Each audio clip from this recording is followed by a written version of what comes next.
Hey, what's up, everybody? Welcome to another episode of Granny's Peach Tea. We're on episode 8, if you're counting along with us. With me, as always, is Jason Frashetic. What's up? How's it going? Good to be here. And also part of the crew always is Tony Stabile. What's up, dude?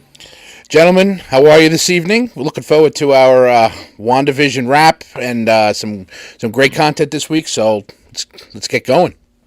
Yeah, no, I'm super excited. And if you didn't get a chance to check out our post, we're actually going to have 2 episodes this week. We're going to be off next week, so we decided to break the show up into 2 halves. Like tonight, we're going to be doing the TV shows, right? Our usual CW stuff, and then we're going to go into the WandaVision finale, which is going to require its own coverage as well. And then we'll be back on Friday night at 8:30, and we'll be wrapping up our countdown to the Snyder Cut when we cover Harley Quinn Birds of Prey or Birds of Prey Fantabulous. The fantabulous awesome emancipation of one Miss Harley Quinn. Exactly. Very good. Bro, you worked on that all week. On that all week. Be honest. All week. I was sitting in a mirror going, the fantabulous what now? It's a mouthful of a title there. And then we're going to end it, and then we're going to wrap that whole thing up with Justice League. Before we come back, right, we'll have the week off, then we come back, and we're going to have a crazy show, which will have to cover a bunch of CW stuff that happened during our off week. And then we're going to get to the premiere of Falcon and Winter Soldier, along with Zack Snyder's Justice League. So, big stuff coming along, but That'll be a marathon. That'll be a marathon show.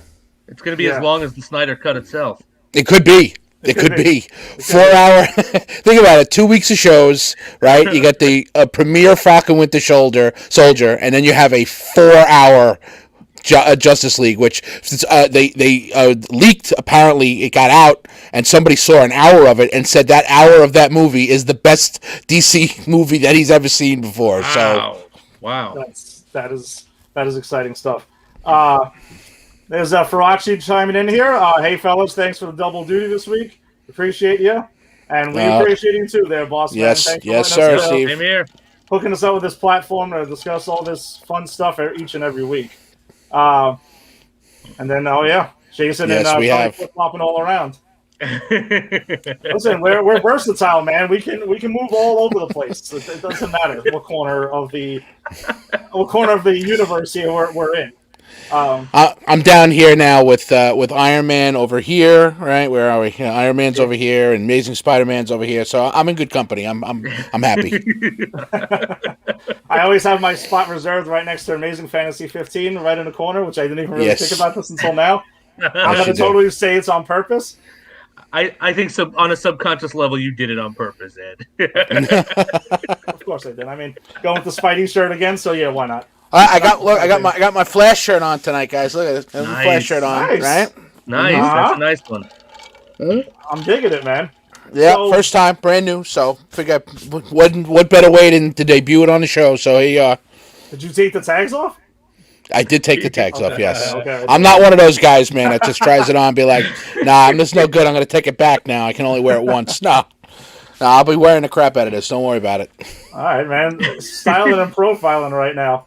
And Broxy's got Tony. You've got a nice spot. Oh yeah. So let's kick it off, man. Let's get to it, guys. Jason's going to start us off with Black Lightning, season 4, episode 5. Jason, take us away. What did you think? All right, we got a big episode of Black Lightning. I'm not going to bury the lead. I'm going to jump ahead a little bit, but we finally get Black Lightning back in the suit. Right? 5 episodes in the season, and he is back in the suit.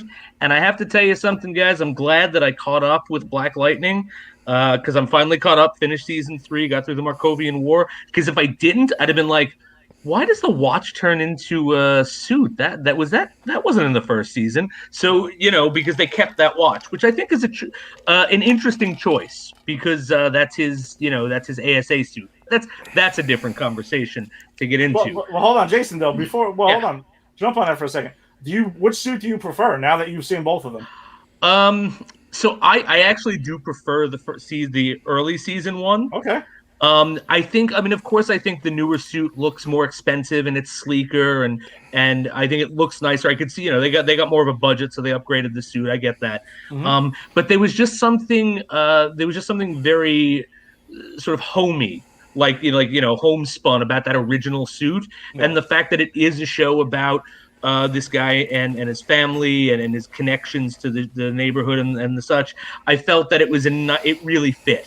And but I mean, whatever. The new suit's awesome, so I'm not complaining. But if I had to choose, it would be the original. Okay. Yeah. But yeah, so we finally get him back in the suit. Before that, though, so we got to address the non-Flash Flash cameo that we saw. Thank you. Thank you. I have to say this is the first time I'm going. I don't understand why they did that. Like you mentioned the Flash. The Flash is the way you're solving this problem. He actually says he'll get it here in a flash, and then he just has it, and Flash isn't there. So it's kind of like, why set us up for a cameo if you're not going to give us the cameo? Just go. Oh yes, we have this in the ASA pit. There that is still whatever. It doesn't matter where it comes from. Why did it have to be the Flash? So that's my only gripe with this episode. Well, I think for me, and it's funny you mention that because it's almost like no pun intended, you blink and you miss it. No, I was watching it, right? And I turned to Angie, we're both watching this, and then I'm like, oh shit, we're going to finally get a Flash cameo because no one's, this now. Yeah. And I'm excited to even be able to talk about this with this. No one's appeared on Black Lightning. No other CW verse character has. So I was like, finally, it's going down. And then all of a sudden, cut, and he's already got it. And they make some sly Flash puns. And I was telling Angie, I'm like, I'm getting excited for the Flash thing. And she's like, wait a second, what are you talking about? It's over. And I had to rewind it for a second. I'm like, holy shit. I the only thing I could chalk it up to, and I kind of want to look into this, I couldn't find anything, was the fact that maybe because this was shot during COVID, they didn't want to intermingle the sets and everything, so it was clearly written in there. And it just seemed like it was something that there was going to be a bigger payoff for, and it just didn't. So I guess, I don't know, personally, I'll chalk it up to that. Yeah, no, I mean, I'm willing to do so too. I mean, that's literally one of maybe two small gripes I've had with this show overall. So, and they're small. So, yes, maybe Jonathan, to remind everyone that the Black Lightning is part of the Arrowverse now, right? Because that is now a new thing that just happened like halfway through last season. So yeah, Jonathan, good call. That might be it. Yeah. But all right, so we get, as I said, we get Pierce suiting up, and he does so, of course, to save his daughter, because that is and that makes sense, right? There are so many through lines in this season that go back to that first season. The reason he suits up after so long is to save his daughters. Now his daughter Jennifer is just particles in the ionosphere. He's got to go up there. He's got to collect them all.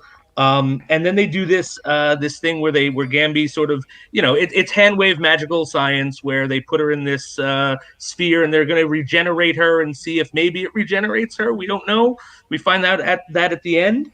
And while we're waiting to find that out, we get a lot of really, really fun Tobias Whale stuff. Tobias Whale, easily top 5 villains for me right now. I just love this guy.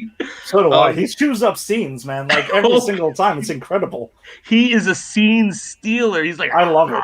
Oh, it's wonderful. Yeah. He has that back and forth with Red where he explains the problem with white privilege. Yeah, he smacks him around with it. Right, and then Red takes the coin and throws it at the wall. What do you say about that? He's like, yes. I got 2 words for you: spackle and paint. Fix my wall. I love it, because normally in that situation, you'd be like, oh, here's the villain flexing and showing his ability, which is his ability. Is he like Magneto or something? Like, is that what they were alluding? Because I don't quite know what it is yet. I guess either Magneto or Gambit. Like, I don't know if he's supercharging it. But that was great. It would have been like, you asshole. Like, you wanted to backhand them, just fix my wall, man. Get out of here. And that's what I love about Tobias, is he just doesn't care. Like, he's a great villain because he literally just does not care. You can't scare him. You can't intimidate him. You can't buy him. He is a force of nature. Yeah. Tobias also has a great speech about chess. Right. Yes. And about how if you play chess, you understand how to think moves in advance. So the writing, even 4 seasons in, is still really crisp on this show. I'm really appreciating that. Let's see. Let me wrap up. We have a nice touching moment because I love father son moments. I can't help it. Really nice moment between Pierce and Gamby, Yeah. right? Of which they are father son in a lot of aspects of their family. Where Pierce tells the Apple story about the time he loses Jen in the market, and Gamby has to comfort him. So that's an awesome moment. And then oh yeah, and I want to mention one more thing before I get to the end. Uh, I kind of thought it was a dick move of Pierce for the first thing he does after saving the Ionosphere Gen stuff in Black Lightning outfits to go and shut down the Fight Club Lala was running that he himself was fighting in for the Yep. last 4 episodes. Uh-huh. Not cool. Yeah, Lala was probably not too thrilled with him. I'm also wondering, like, again, I guess it's Lala doesn't notice the hair looking similar and the fit. No, we're just gonna. I mean, we know in comic book lore, if a dude can throw on glasses and say he's not Superman, we just kind of accept it. But I always kind of chuckle at it though. It is funny, but Lala's been dead so many times at this point. Maybe he just forgets, and look, I gotta respect in the third season, Tobias Whale puts that together himself. So I do like that they do allow people to put that together, and it's like, yeah, no, I'd be an idiot not to see this. So I thought that was a nice move on their part. And then we'll jump to the end because I don't want to go too long. I could talk a lot about Black Lightning, but the end is hashtag spoilers. They reconstitute Jennifer, but it is a different it's a different actress. It's a completely different person. So I don't know I don't know what's going on with that. That's where it ends. So are we getting the old Jennifer back? Is this a new Jennifer? What is this Jennifer's deal? We don't know. Tune in next week to Black Lightning. Yeah, I kind of saw that coming a little bit. I had a weird feeling she wasn't going to appear the same once she was like reformed. I don't know about you. Did you see that one coming? I didn't, to be honest. It was the least interesting part of the episode to me, so I didn't think much about it because my assumption was, and we talked about this last week, like, oh, she's not dead, she's coming back. So it's like I was like, however this shakes out, Jennifer will be here at some point. So I didn't even really give it a thought. I did so I was kind of surprised by it. I kind of went, wait a minute, is that a different actress? But again, only because I wasn't really thinking much about it. I was kind of focused on other stuff in the episode. Yeah, and then there's also they were holding him. Everyone holding him accountable, and they were in the sanctum because we don't have to call it like the lightning cave or whatever, it is. So in the sanctum, they kind of hold him accountable. By the way, for what Jefferson did a couple episodes ago when he just decided to go ahead and break this kid's legs, and the kid died, or the dude died, and they were like, Jefferson, this is what you did. Like, you don't suit up, but you go ahead and bust this kid up, and that's what you decide to do without your suit. And they all look at him, and he's like, oh, well, I only went and broke his leg and, beat the crap out of him. I didn't kill him or anything. And they were just like, screw you then. What are you one talking about trust? Because there's trust issues between him and Lynn, like the entire season so far, and they've really been focusing on that. Although I do think that they have a nice moment where they do kind of, and this is what I like about the way their marriage is portrayed on the show, is it seems realistic. They fight in a realistic way. They have realistic issues, but they do have these moments where they come together and comfort each other, even if they haven't worked out their issues. And you do get to see that a little bit at the end here, and closer to the end. So I appreciate the writing on this show a lot. I think it's a really well written show from first season up until this episode. Yeah, no, it's excellent. And like I said, for me, this has been like my favorite CW show. I mean, probably since it debuted, honestly. They've kind of like taken over the thing. Jonathan Hamilton chiming in here. Thanks for the help, though. But nope, she tweeted that she was leaving this season regardless. If this was the last season, they had to recast her. So, I didn't know Jonathan, that. Thanks, John. Yeah, no, dynamite work in there. Chiming in. I can't. I'm not going to say that I saw that coming, but yeah, maybe that's the case. So we don't see the regular Jennifer. Because I did also wonder, I'm like, I really hope this actress didn't lose her spot like in the middle of the last season. That would be kind of shitty for her. Yeah, that would have been terrible. And that's why I didn't think she left, because I was like, why bail halfway through the season? It's literally, what do we got? 7 episodes left, 8 episodes left. Yeah, it's not a long season. No, I guess I don't know. I mean, we'll probably find out exactly the reasons why. But Jonathan also chiming in, which is a fair point. Regarding the potential Flash cameo, It doesn't help that Black Lightning films in Georgia and the rest are in Vancouver. That is correct. I mean, but I still think that COVID may have had something to do with it because I would like to believe that the CW would have been able to fly Grant Gustin, to Georgia to go shoot this thing quickly. But I mean, whatever. They could use some of that Zack Snyder money to get him over there. Exactly. You can borrow a few million from the Snyder Cut and just shoot him over, man. You guys got the money. He's going to shave 15 minutes off the Snyder Cut, so the guy who plays Barry Allen can afford to get there and back. But the deal is he has to appear in the Snyder Cut as well. I actually would be okay with that. I really like him as the Flash. No, I really do too, man. And I don't really have any beef with Ezra Miller necessarily. I mean, besides that potential weird thing he had with that fan in a video or something. I'm still very unclear on that, which is why I don't dive into it too much. But it's weird. Well, speaking of Grant Gustin, we got episode 2 of The Flash on last night, which was the first show. An episode that I think that was it was really good. I'm really enjoying this season of The Flash, which last season I was a little bit on and off with the whole Mirrorverse stuff. So no acknowledgement that Barry, by the way, he ran and went to Freeland to go help out anyone in Black Lightning. So we're just going to cover the other end of that. And again, he could have done it in a Flash, which is fine. He doesn't have to really get into it, but I thought it would have been something cool to acknowledge very briefly. But Barry's got other things on his plate right now. Earlier in the episode, they're acknowledging that Nash Wells sacrificed himself the week before, and I think it looked like it was the early stages of the Flash Museum were starting to get put together, because that's something that they acknowledged a couple of seasons back, when they had his daughter come from the future, and she came back and was helping him out. And then they acknowledged there was a Flash Museum that had a hero's wing and a villain's wing and stuff like that. So I think it looks like they're starting to build that in Star Labs, which I think was pretty cool. Love seeing Killer Frost come back. That was awesome. And her, awesome new costumes. I know, is it Danielle Panabaker? If I don't say her name correctly, she was pregnant last season, so they were shooting her from the top up a lot, and she was constantly sitting on a couch, which was kind of strange. But once you knew what was happening, you're like, all right, I got it. We got to do what we got to do. Yeah, you got to do it. Apparently, she's good to go now. So she was in action. She was going ahead. She's fighting and stuff, and they were helping to take down Eva. The whole fight between one of the highlights of the episode for me was that brief fight with Barry and then Velocity X infused Killer Frost, because in this episode we got Barry Allen getting his speed thinking.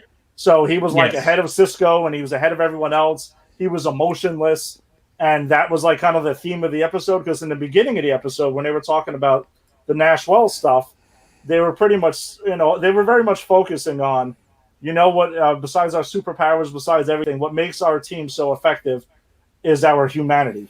And that was setting the tone for the entire episode, because they took away Barry's humanity, essentially, because they also referenced when they built the artificial Speed Force now, they were trying to go work off of Thawne's dark Speed Force that he made, and that's where they got the idea to replicate a Speed Force.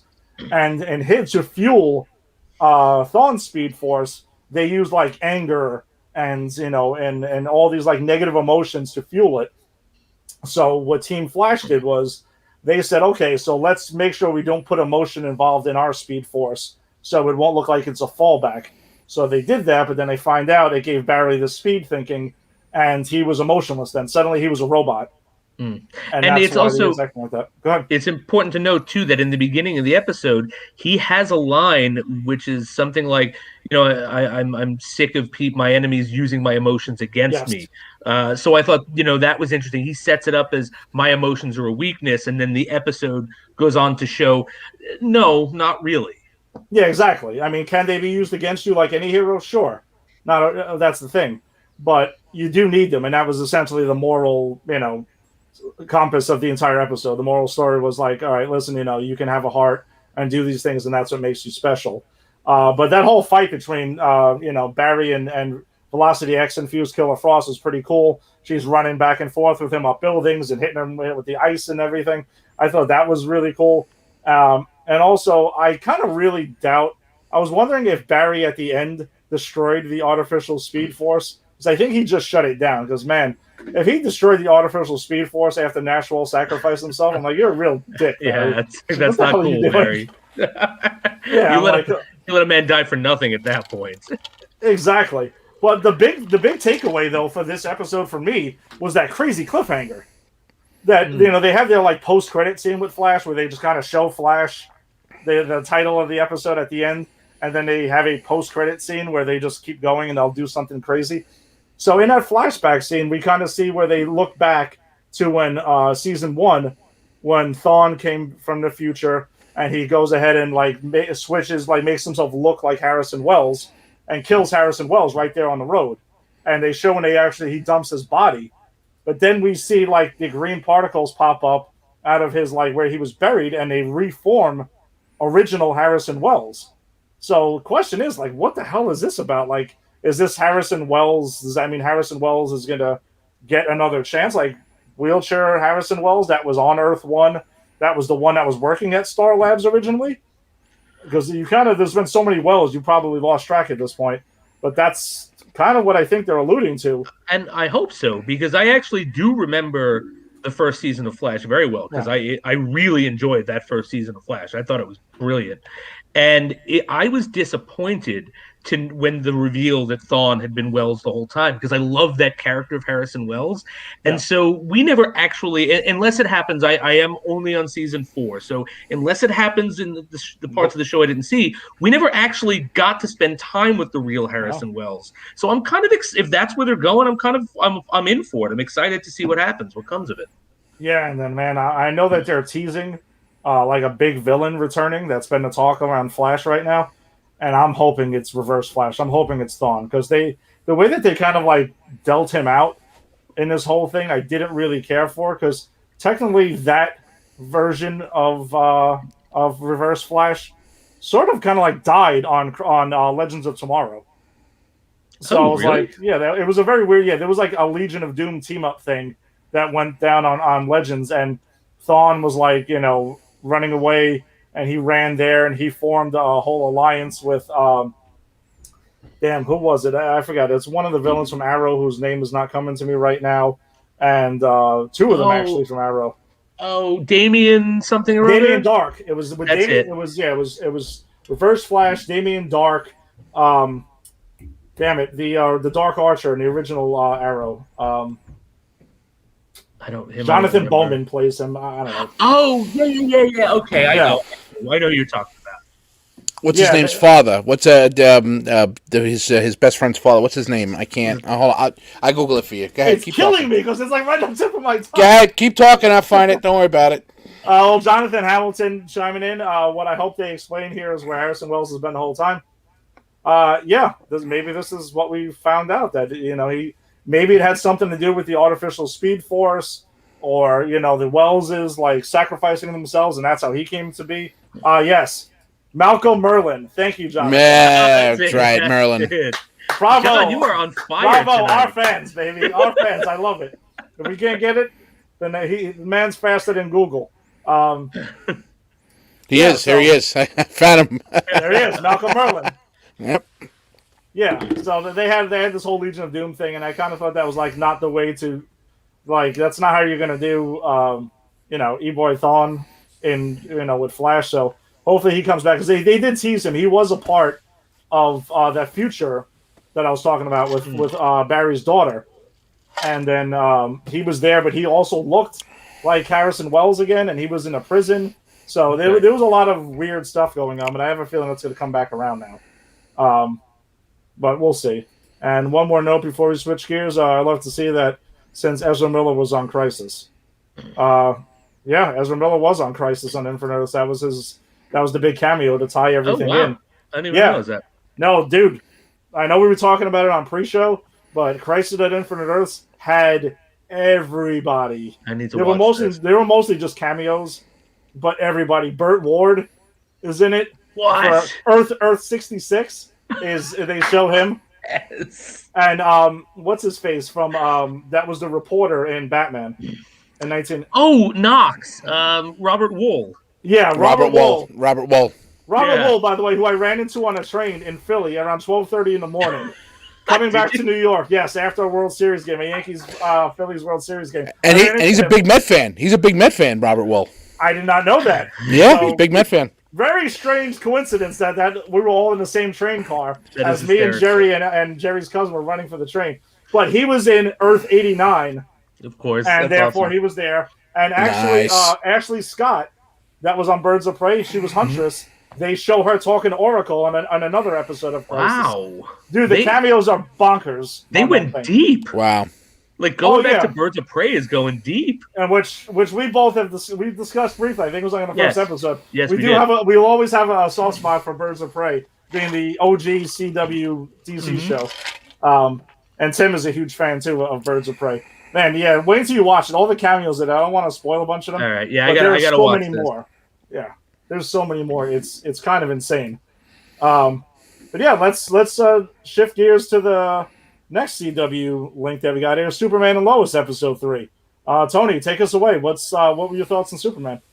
I love this show. I really do. I'm really getting into the show, and not only am I into it now, but my 11-year-old daughter started watching this episode with me, and she's watching it, and she's like, well, what about this, and what about that? And this is a kid who when she starts watching things, she's like me. She starts to pick apart and, put things together and whatnot. So now she's like, where can I find the show? I want to watch it. So now it seems like she is going to start picking this up, which I think is awesome.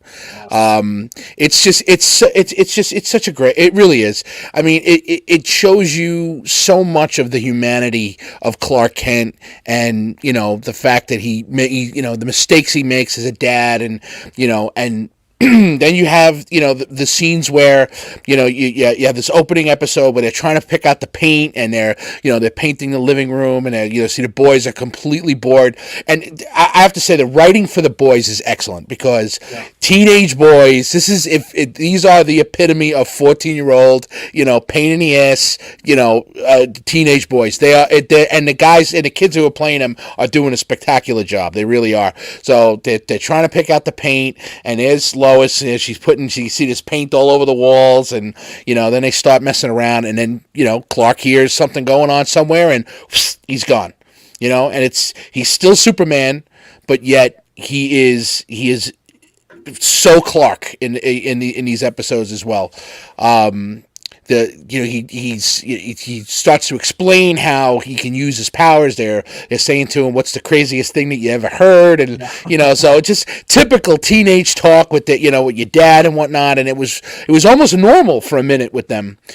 And then there's the scene where Clark overhears what's going on in the high school. He's checking in, and has everything going, and he just shows up. And Jordan's pissed off about it. Jordan's he's got a lot of pent up frustration with his dad, and now obviously with this whole finding out that he has abilities, and then hearing Jor-El that his abilities, as he puts it, basically suck. It's a big blow to him, because he's starting to get a little confidence. He's starting to feel good about himself. As a kid who's been in kind of a recluse, he's kind of just hiding out in his room, and now all of a sudden he's feeling a little bit of good about himself. So I think that the thing that really made me smile in this episode was him taking the opportunity to go and try out for the football team. Yeah. Jonathan's reaction is absolutely priceless, right? He's like, this is wrong on so many different levels. He goes, I don't know what you're doing here. And he goes, no, it's going to be fine. It's going to be great. And then all of a sudden, he's just kicking ass all over the field, which is fantastic. And I'm thinking about it. I'm like, even if he's not Superman strong, and it actually comes up later on in the episode, which, but as I'm watching it, I'm saying, even if he's not Superman strong, if he can, if his eyes can pick up, obviously superhuman, that a guy's moving a certain way, or he's gonna try to cut back or this or that, he's gonna be all over these guys. And that's exactly what it was. And not only as it goes through the show, it shows you that he has basically not defeated these bullies, but has basically forced them to accept him. Right? To show like, hey, I'm just a regular guy, bro. I like football. I'm a regular dude. I'm good at this. And as you see as the episode goes on, that these guys are actually like, all right, this guy's all right, and I love the fact that Clark shows up after he finds out from Lana. He's standing in after he absolutely annihilates Sean, right? Lays him out, like knocks him back like 12 yards. And but that's a great scene where he helps him up. It's a great scene. And then to turn the camera and see Clark in the stands, I was like, oh shit, you done, bro? And the conversation again, you see that frustration, you see that built up, frustration that he has towards his dad, and then Jonathan comes to his rescue. He's talking sense to his father. He's like, "Hey, bro, maybe this is not a bad thing. This kid, what's great? What is it to have powers and to be special if you can't do anything about it?" And Clark is looking at it like, you could see like the wheels are starting to turn. Like, hey, maybe he's right.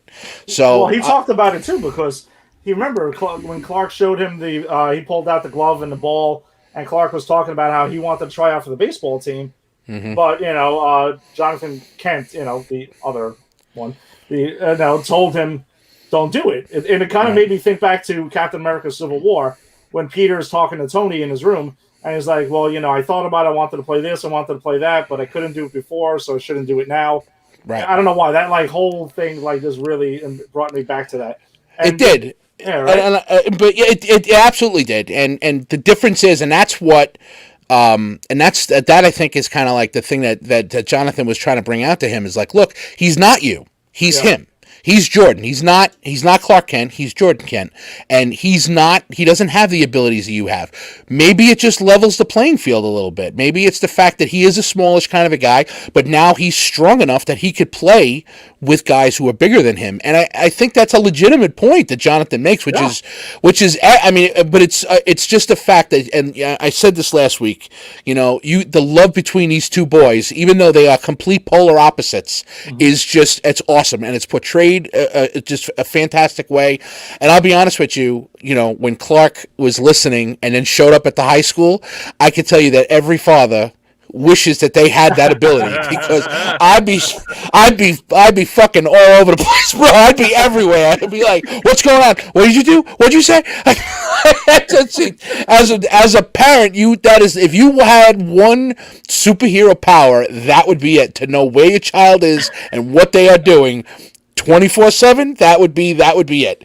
Look, it was perfectly done. Just him showing up. Hey guys, like he's just a goofy Clark. What's going on? Like, so this place really hasn't changed. Like, yeah, you decided in the middle of fifth period to show up at the high school to see if it's changing or not.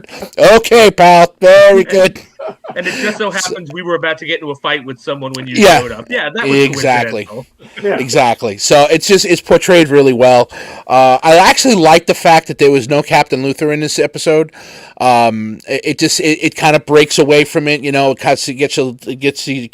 gives you the ability to develop a few different stories, which I like. I like that about it. It gives a little bit more of Lois with Morgan Edge, and obviously there's she's all over this, and you knew that this was going to be something, and now it seems to be going even deeper.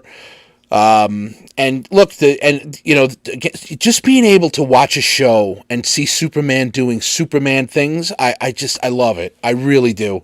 As much as I love Man of Steel, and I loved him in Batman or Superman or whatever, you didn't see a lot of him doing his thing, just saving. You saw flashes of it in Batman or Superman, with the rocket and this and that and the Day of the Dead scene and all that other thing. Like, you got to see just a little bit of it, but to see in this show, the first scene in the first episode with the nuclear power plant, and this one with the bridge, like it's really great to watch him in action. I absolutely love seeing that. and I'm looking forward to seeing where this goes, man. It's such a well written show. It's a well acted show. I'm surprised, and the CGI. I have to say also, I meant to say this last week. CGI is pretty goddamn good. Like it really is not bad at all. Considering I watched those early seasons of Arrow, and the explosions look like oh bro, I could do that on iMovie. Like what the fuck, bro? Like I got apps on my phone that could do that shit. Like come on, like it could be better than that. So, but I have to say the CGI in the show is actually pretty good. So I'm really liking it.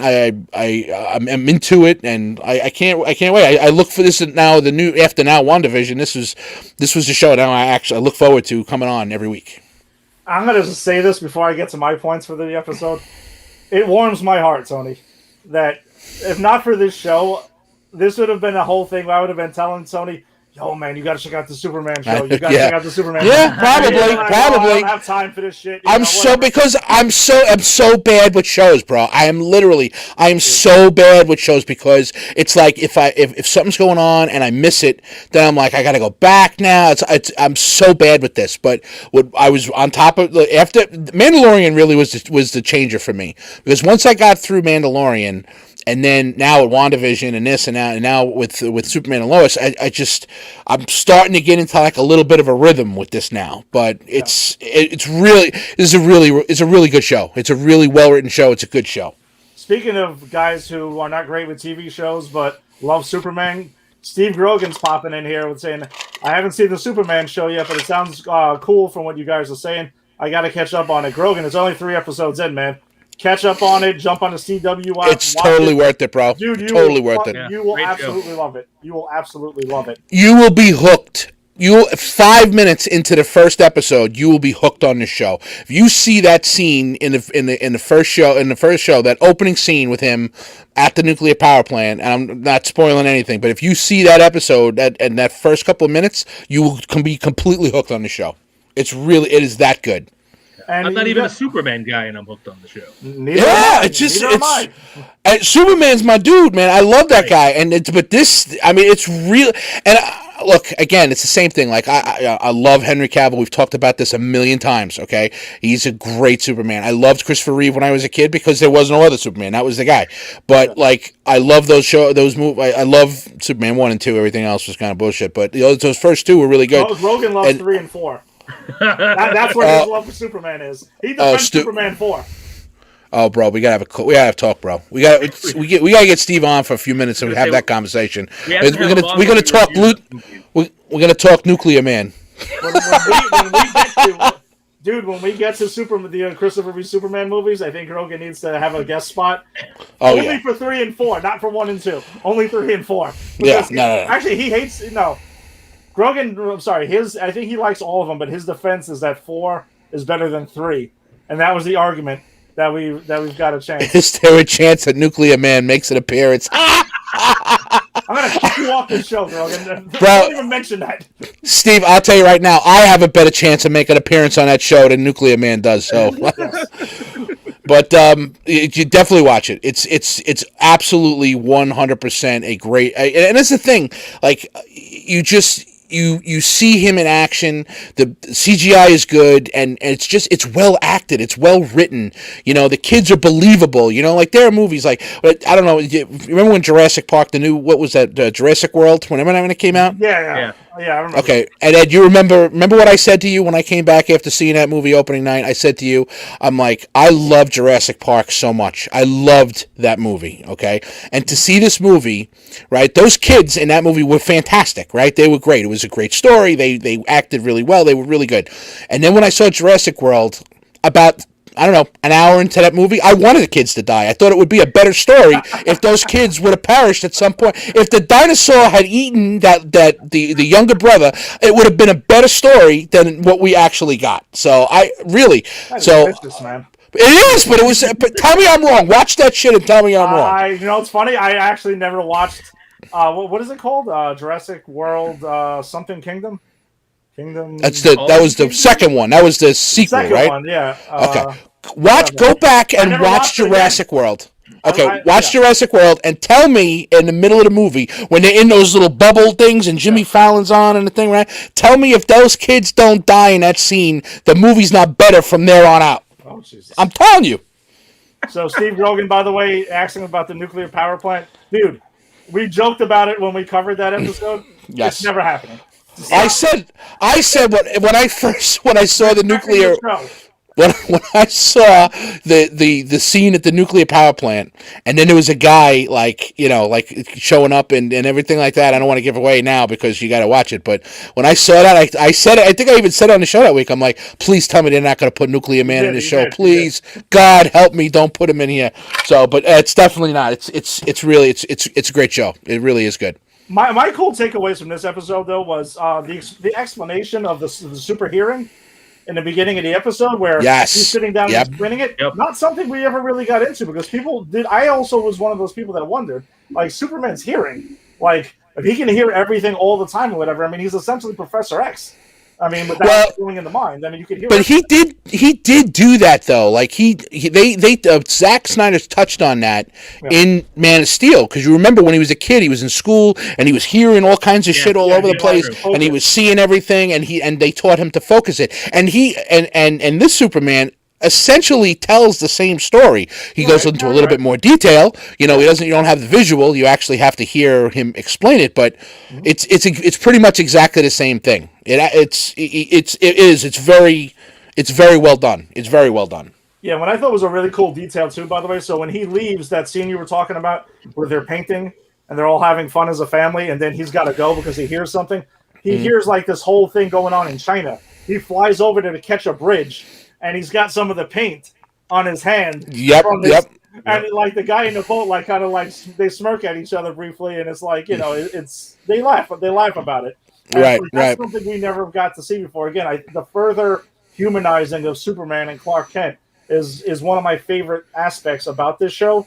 And by the way, another key thing is him getting fired from the Daily Planet was genius. So he can absolutely for this whole thing. Humanizes him even more, and it makes him more human. It makes him more of I don't want to say. And look, he has said how many times in the first 3 episodes he said it's a mistake. I made a mistake. He's willing to admit that he makes mistakes. He's obviously they didn't know he was Superman beforehand, and Jordan actually even throws that back at him. He goes, everything is a mistake. Bringing us here was a mistake. Getting fired was a mistake. I wanted to. Yeah, I did. I was like, dude, man, like you with the wrong dude, man. Yeah. Like you ain't been hit by Superman before. I don't care. I don't care. You got powers or not. You don't want to get hit by this guy. So, by the way, how awesome was that fight between Superman when that Morgan Edge superpowered guy was going after Lois, and she presses the fucking super beeper or whatever the hell it is, and he comes flying in, and she even says something like, "Oh, that's not going to do anything," but something like he will. And he comes flying through that wall, and then they kind of have like a quick fight because he doesn't.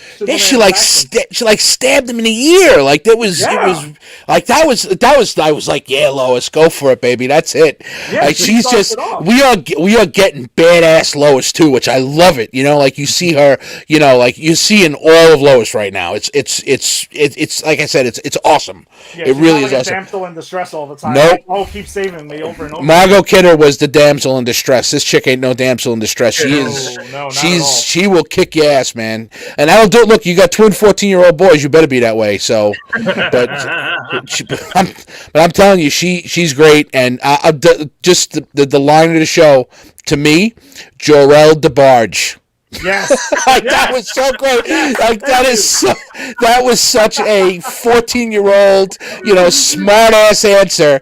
Yeah, just after Jorel DeBarge, I was like, oh man, I got that. That was good. I like that. That's a great point. That's such a great line. Yeah. So they had that fight though, but I thought it was interesting is that as badass as Superman comes flying through that wall and attacks the guy, but he approaches him because he doesn't know he's superpowered. Just figures I can overpower this guy. The guy kind of kicks his ass a little bit for a second, and then he realizes, oh, I got to use my speed, my flight, my super breath, and everything. Like the freeze breath, he has to use his other abilities to take him down. He still takes him down. He still whoops his ass eventually, but I thought that was an interesting dynamic around the fight. Yeah, because you could tell he was not gonna, you could tell Superman has an approach for humans and then for people kind of like him. So he came in at originally like he was a regular guy, and then realizing that it was not, then Yeah, that's exactly. he completely had to change tactics there. But again, so very very well done. Also another just quick thing that they talked about was they're talking about the laser eyes, and he Yes. corrects him and he goes, "Can we just call it heat vision? For God's sake, man! Laser eyes is not a good way to describe it. It's heat vision." Like it's just some great lines in the show. Just between the dynamic between the boys and him is just really it's excellent. It really is. And Jordan's Jordan's football tryout reminded me very much of the Water Boy. Oh, really? Yeah.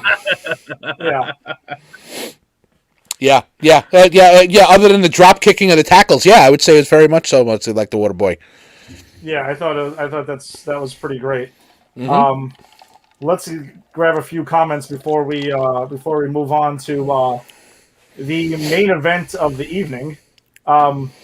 So actually, whoops, sorry, wrong one. Jonathan jumping in here. Anyone think that Jonathan's going to develop powers too? Yeah, I think we all agreed last week or the week before that we kind of think that Jonathan's going to develop something at some point. For sure. It kind of seems like it should be a given. If you It would be. I mean, look, and they kind of Jarrell kind of alludes to it also about about Jordan's powers. So it could possibly be that the powers are split. So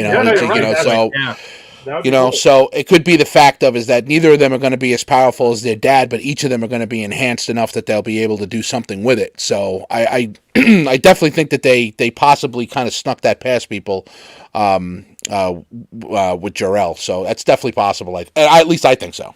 No, I think that's actually a great thing. If they if Jordan has the heat vision, and then maybe Jonathan gets the cold breath, and then maybe one can fly, one's got the strength. That would be pretty interesting if that's the case. I don't know who ends up with the hearing because that's going to be a big thing for them.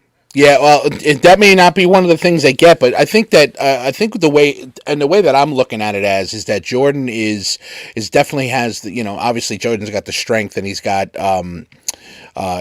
just the speed and so on and so forth, but Jonathan seems to have Clark's sense of morality. He seems to have that, that truth, justice, and the American way type of thing going, especially the way that he's, even though he doesn't, he's telling his brother not to go back to football and this and that or whatever, but yet 5 minutes later, he's in, telling his dad that maybe he should be playing, so even though he may not have want him there, and meanwhile that was his thing, and now his brother is, not only is he on the team, but now he's better than he is, and he's in there fighting for him to do that, and that's something that Superman would do. So I'm seeing that in him, more than I'm seeing that in Jordan. So maybe they, like I said, they got a little bit of, each of them have a little bit of him in there. Yeah, and then regarding the budget, Jonathan's commenting that the CW has a way bigger budget because HBO Max is chipping in. I know there was a report about that, though, but I'm pretty sure that was a proposal that was going out there. There was rumors that they were going to potentially start funding the shows a little bit more, and they wanted to co-finance them or something like that. There was some sort of quirky thing, and then there was people thinking that they were going to take them off CW and move them all to HBO Max.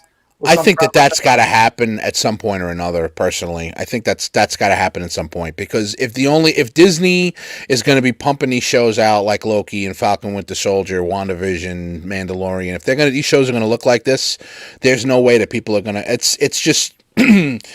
With the way that these streaming services are set up now, everything is going to be, in 5 years from now, regular TV is going to be a thing of the past. Everything is going to be streaming. So, they're all going to it, and, the budgets are going to the shows are going to have to look, they have to keep up, because it's going to become a joke after a while, just the way, MCU started and then DCEU kind of, try to play catch up. They don't want to do that. So they realize that Superman and Lois is a very good step forward for them. But I think that at some point or another, that DC channel on HBO Max is going to have all of this stuff, because they if they want to compete directly with Disney Plus, that's what they're going to have.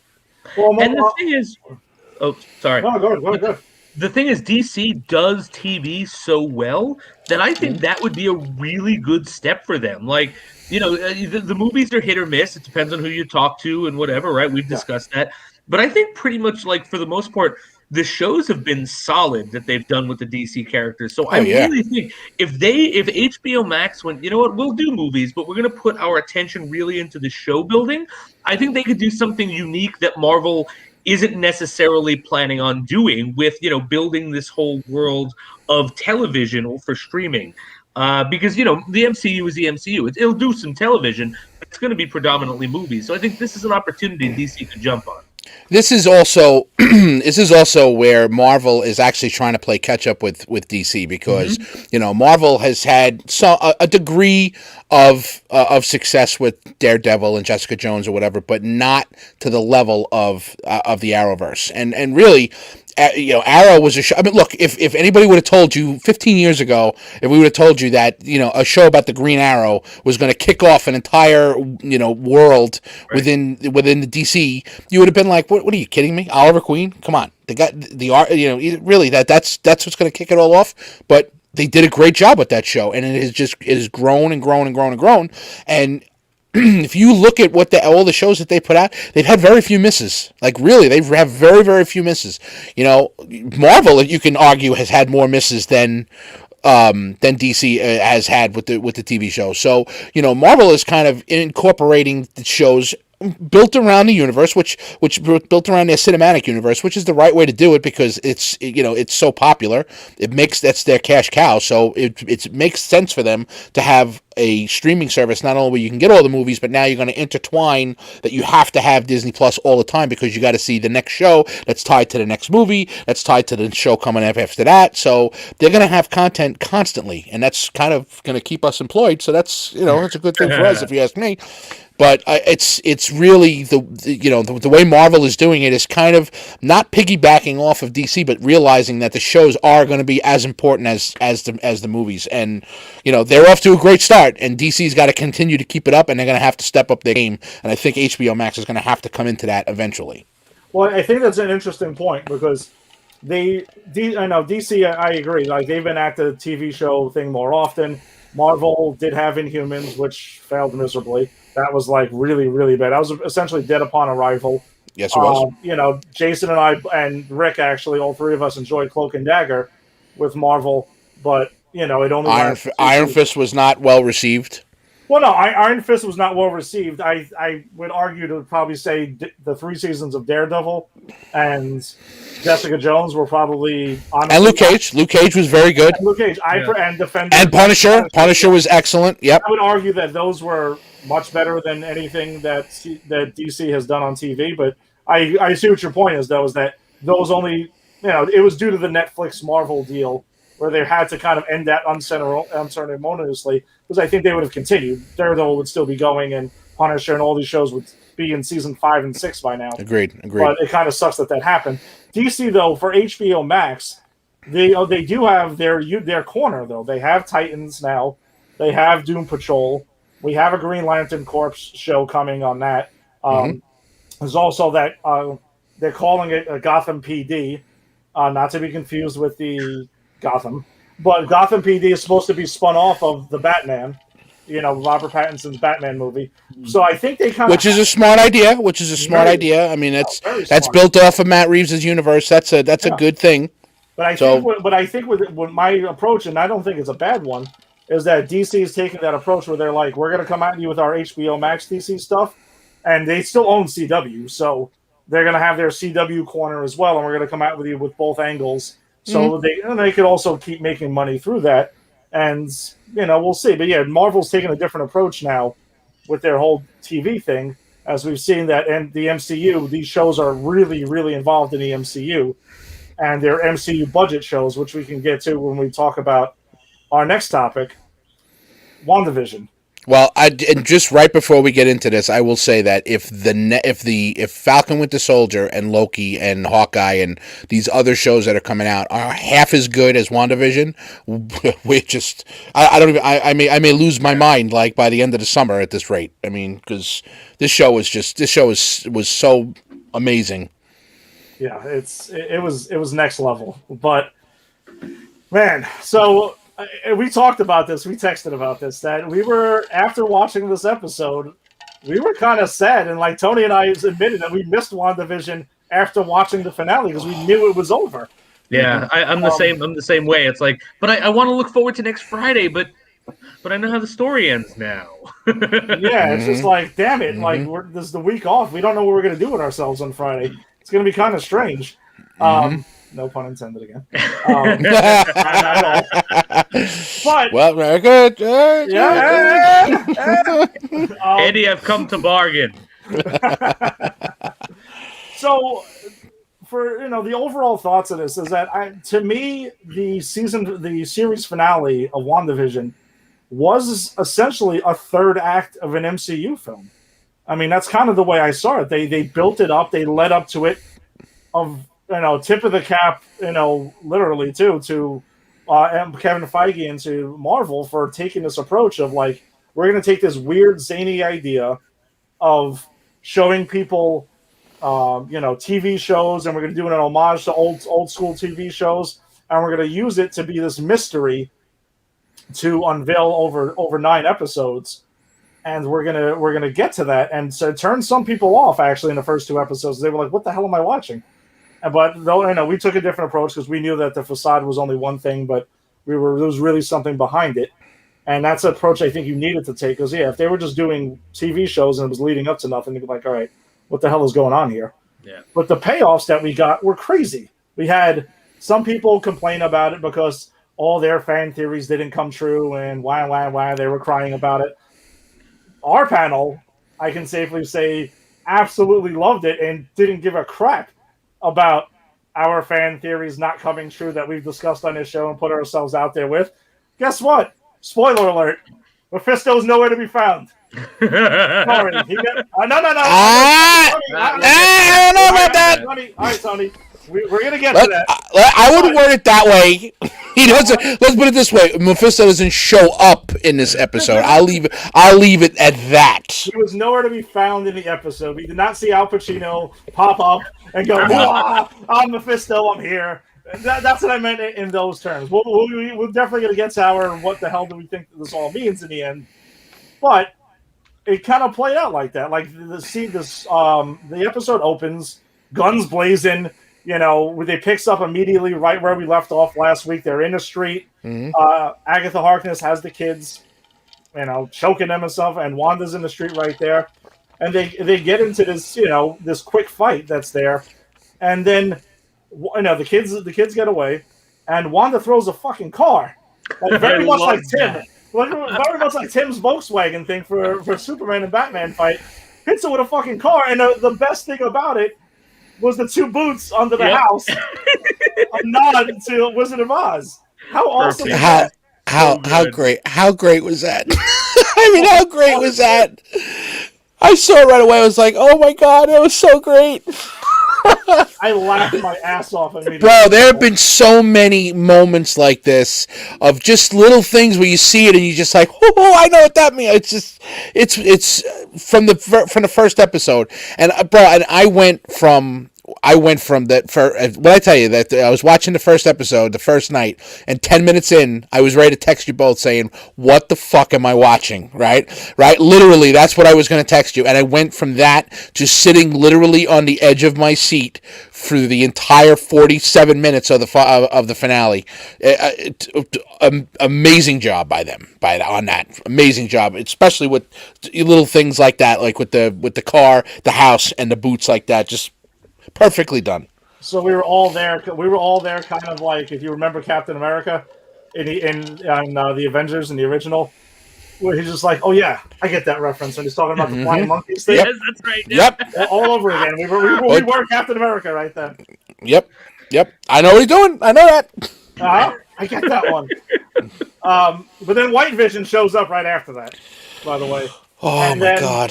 He literally tries to crush Wanda's head. He grabs her, and you could hear some almost cracking. And it's funny because I don't know. Again, it's insanity, but it was like it reminds me. She was going literal kids in a hall on him about I'm crushing your head. Crushing your head. Crush. He went to crush her head.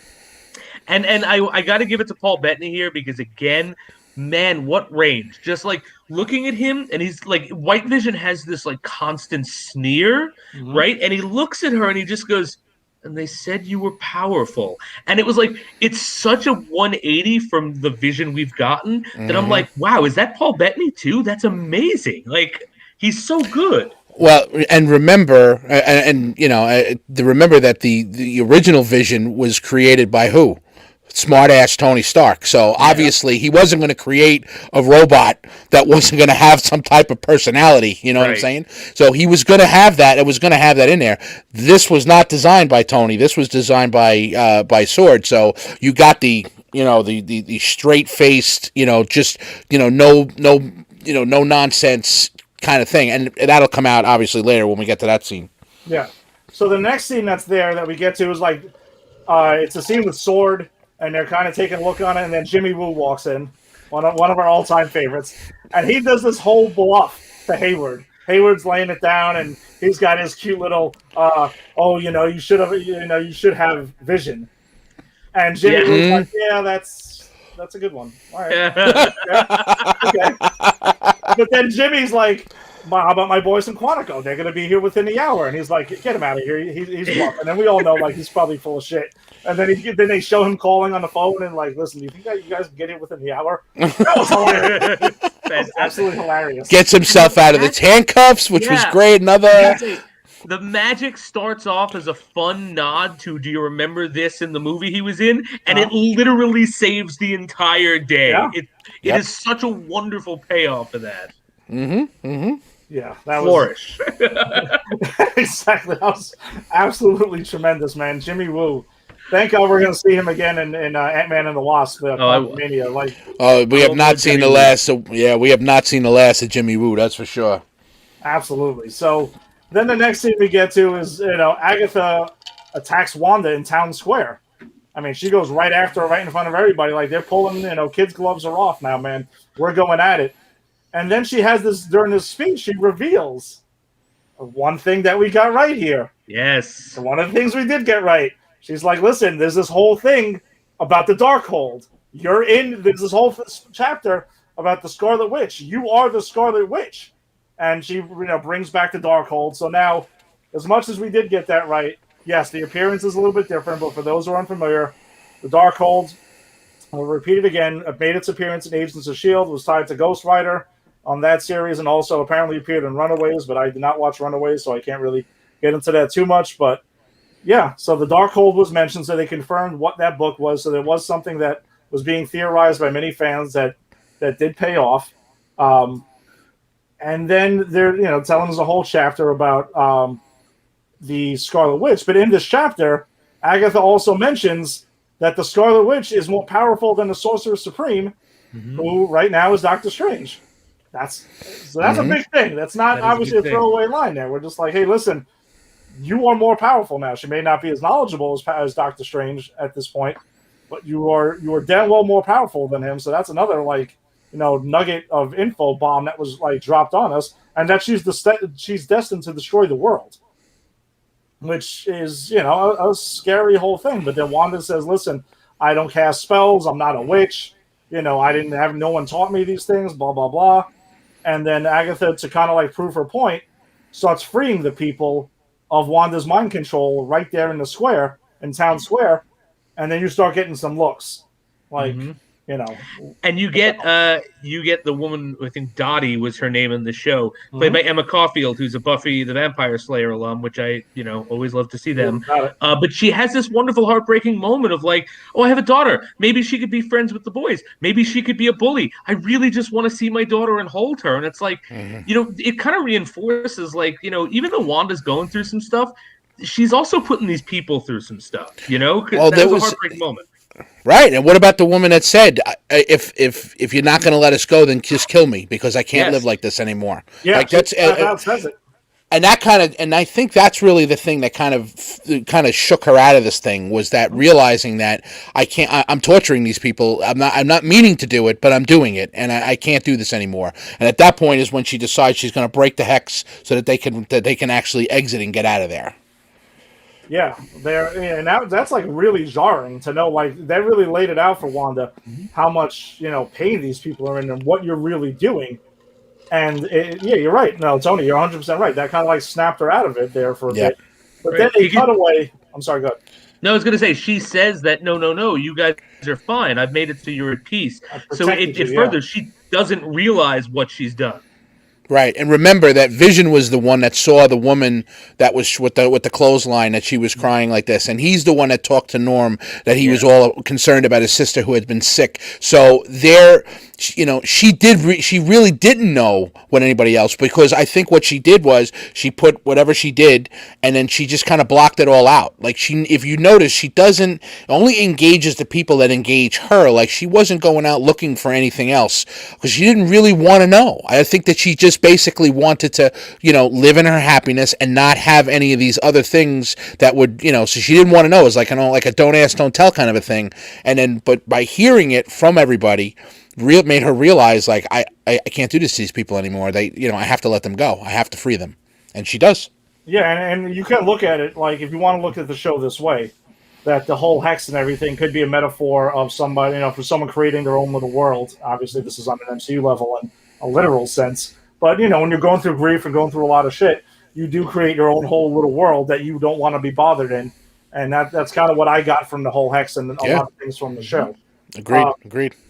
But so then they quickly cut over, and then we find out a huge reveal.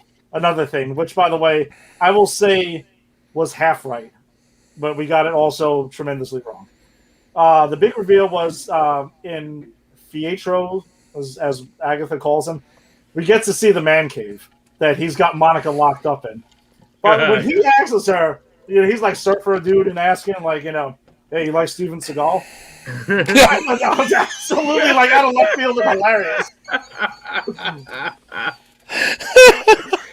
I mean, how ridiculous was that? It was just like, what the fuck are you even talking about right It was so strange. Yeah, that was hilarious. But then she also wasn't the episode he was in though? Wasn't that the 90s? Yes, it was. It was Malcolm in the you Middle. want to look at it like that. Yeah. So that would probably be because that's where he was created. He never kind of went forward with the whole thing. So he was like stuck in his Steven Seagal is the man and all this other exactly. So that's kind of it makes sense. I had to go back and think about that line. I'm like, why would he be saying? Wait a minute, he came in the 90s. Like that would be the reason he said that. So that's again great writing right there. He watches Under Siege and like Above the Law and Hard to Kill like repeatedly over and over. This is great. So, but then we find out, by the way. So Monica, imagine that. That's what we find out that he's watching. But then we found out a massive reveal. So Pietro, his real name, he's just a guy named Matt Boner. Yes. That's it. And he's an actor, right? Because they got his headshot. Yeah, he has like a headshot there. That's there. So he's an actor named Matt Boner. That's there. And even Monica looks like she's like, really? Matt Boner? And he's like, Boner. Boner. And just like walks away like very Beavis and Butthead style. But he was being controlled by a necklace apparently because Monica uses her abilities to like see through and she can identify the necklace that's controlling him. What did you guys think of the reveal? So obviously we find out that he is Ralph, right? Essentially. So yes, it was Ralph Boner, by the way. It was Ralph Boner. Sorry, not Matt Boner. Ralph Boner, my bad. I don't know where the hell I got Matt from, but Ralph Boner. So we find out essentially that he is Ralph, which we did say it could be one and the same, but not Mephisto. Not Mephisto. Obviously not Mephisto. Very far from Mephisto. Got that? Yeah, not Mephisto at all. He's watching Steven Seagal movies on repeat, apparently in his man cave, and laughing about boners. A crazy reveal there. Some people out there comparing this switch, by the way, to one that I despised in the Iron Man 3 bait and switch. I'm sorry, I don't think there's any comparison. It's not even anything. No. Here's why I'm going to. There was nothing close like that. Jason, go ahead. Here's why I'm going to dispel this comparison because the MCU gave us Pietro, and they killed him in front of us in Age of Ultron. We saw him dead, right? Yes. So if any of us, and I am one of those people because I really like Evan Peters and I really wanted him in the show or in the MCU as Pietro. So any of us who fell for it, it's kind of on us because we saw the real Pietro get killed. In Iron Man 3, we were sold a bill of goods that the Mandarin was afoot and there was no Mandarin. That's the difference. Exactly. If the Mandarin showed up and died in Iron Man 1 and then they did this in Iron Man 3, well, shame on you for believing them. It's true. I mean, people who put like their fan beliefs not coming true on the writers of the show and say you failed because what I conjured up in my mind didn't come true.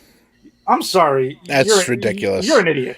I mean, it's and to see people this upset that their theory about what happened or what was going to happen didn't come true. It's just, I mean, guys, I mean, really, you go to the movies because you want to see what happens, not that you think you know what happens and then it actually happens. I mean, nobody could tell you what happened. No one knew that what was going to happen in Infinity War. No one knew what was going to happen in Endgame. The beauty behind those films was that you went to see it and you didn't know what was going to happen, and then they blew your fucking mind when you went to see it. That is what this is all about. It's not about you figuring it out, and then it's not, it's not just tied up in a little bow and say, here you go, it's exactly what you want, and here it is. It doesn't work that way. We all theorize about shit, and sometimes it comes true, sometimes it doesn't. You fucking deal with it. That's it. Like, yes, most of us probably figured Infinity War was going to end on an Empire Strikes Back style dark note. Anyone who's read the comics, we knew they were getting wiped out. We knew that was going to happen. Thanos was going to snap his fingers, and people were going to fucking go. We knew it, but we didn't like the movie because we knew it was going to happen. We liked it because it was well written and well done. Jason, sorry. It was well done. No, it's okay. I was going to say, we can all agree that the presence of Mojo would only make any property he's in better. However, the absence of Mojo does not make this series finale garbage. Because, all right, I didn't get my Mojo. I cried over it. I'm admitting it. But you know what I did get? I got a thoughtful end to a very well-told story. And you know what? I'll take that over Mojo any day. I think there's a lot of things we would all take over Mojo. I mean, Mojo was really cool. Mojo was cool in the X-Men 2 video game. I thought that was really cool. I mean, I guess, I was pulling for you, bro. Listen, I was pulling for you. I really was. Not. Stop it. You're lying. I was not pulling for it from week 2, but I was pulling for it in the middle of that episode. I'm like, you know what? Let him just say the word Mojo. That's what I wanted. It don't even have to have the character. Just say the word, don't mess my Mojo up or something like that. Give the guy something that he can hang his hat on, for Christ's sake. And he didn't do that. That's the most disappointing thing, I think, for me, was that he didn't get his Mojo reference. And I put on Facebook today, bro. I said, you were absolutely going to tell us all about the heartbreak that you had that you wouldn't get that, and yet here we are. And here we are, and I'm still happy with it. I'm still happy with what we got. And Steve Rogan's right with us. The show's built for fan theories and hidden things, but you got to appreciate the fun of that. And just see what happens. That's 100%. That's well put. It's 100% what it is. We could all theorize, and that's what we have fun. Why we kind of like the fact that it's not just dropped in one block and say, here's Disney Plus dropping 9 episodes of WandaVision, and there's no fan theories. Then those go out the window. People binge them, and then it's you get it, you inhale it, and then it's over. And then you think it's cool for a few days, and that's it. But again, not what it's built for. We have fan theories because it's just fun. Like, you don't have to predicate your enjoyment of the show based on whether your fan theories got right. I mean, Jada's not crying in a corner in a dark room somewhere because Magneto didn't show up. Right. That didn't happen. I mean, I didn't have to go resuscitate Tony at his house because Magneto didn't show up. I mean, shit, these were things that were on the line. And I'm actually thankful for that. So I mean, I didn't want to have to be resuscitated, so that was such a good thing, I think. But look, I mean, to me, the big reveal in this show was Agatha. I mean, that was the thing. Yes. We saw it coming. It was done very, very well. It was done very, very well.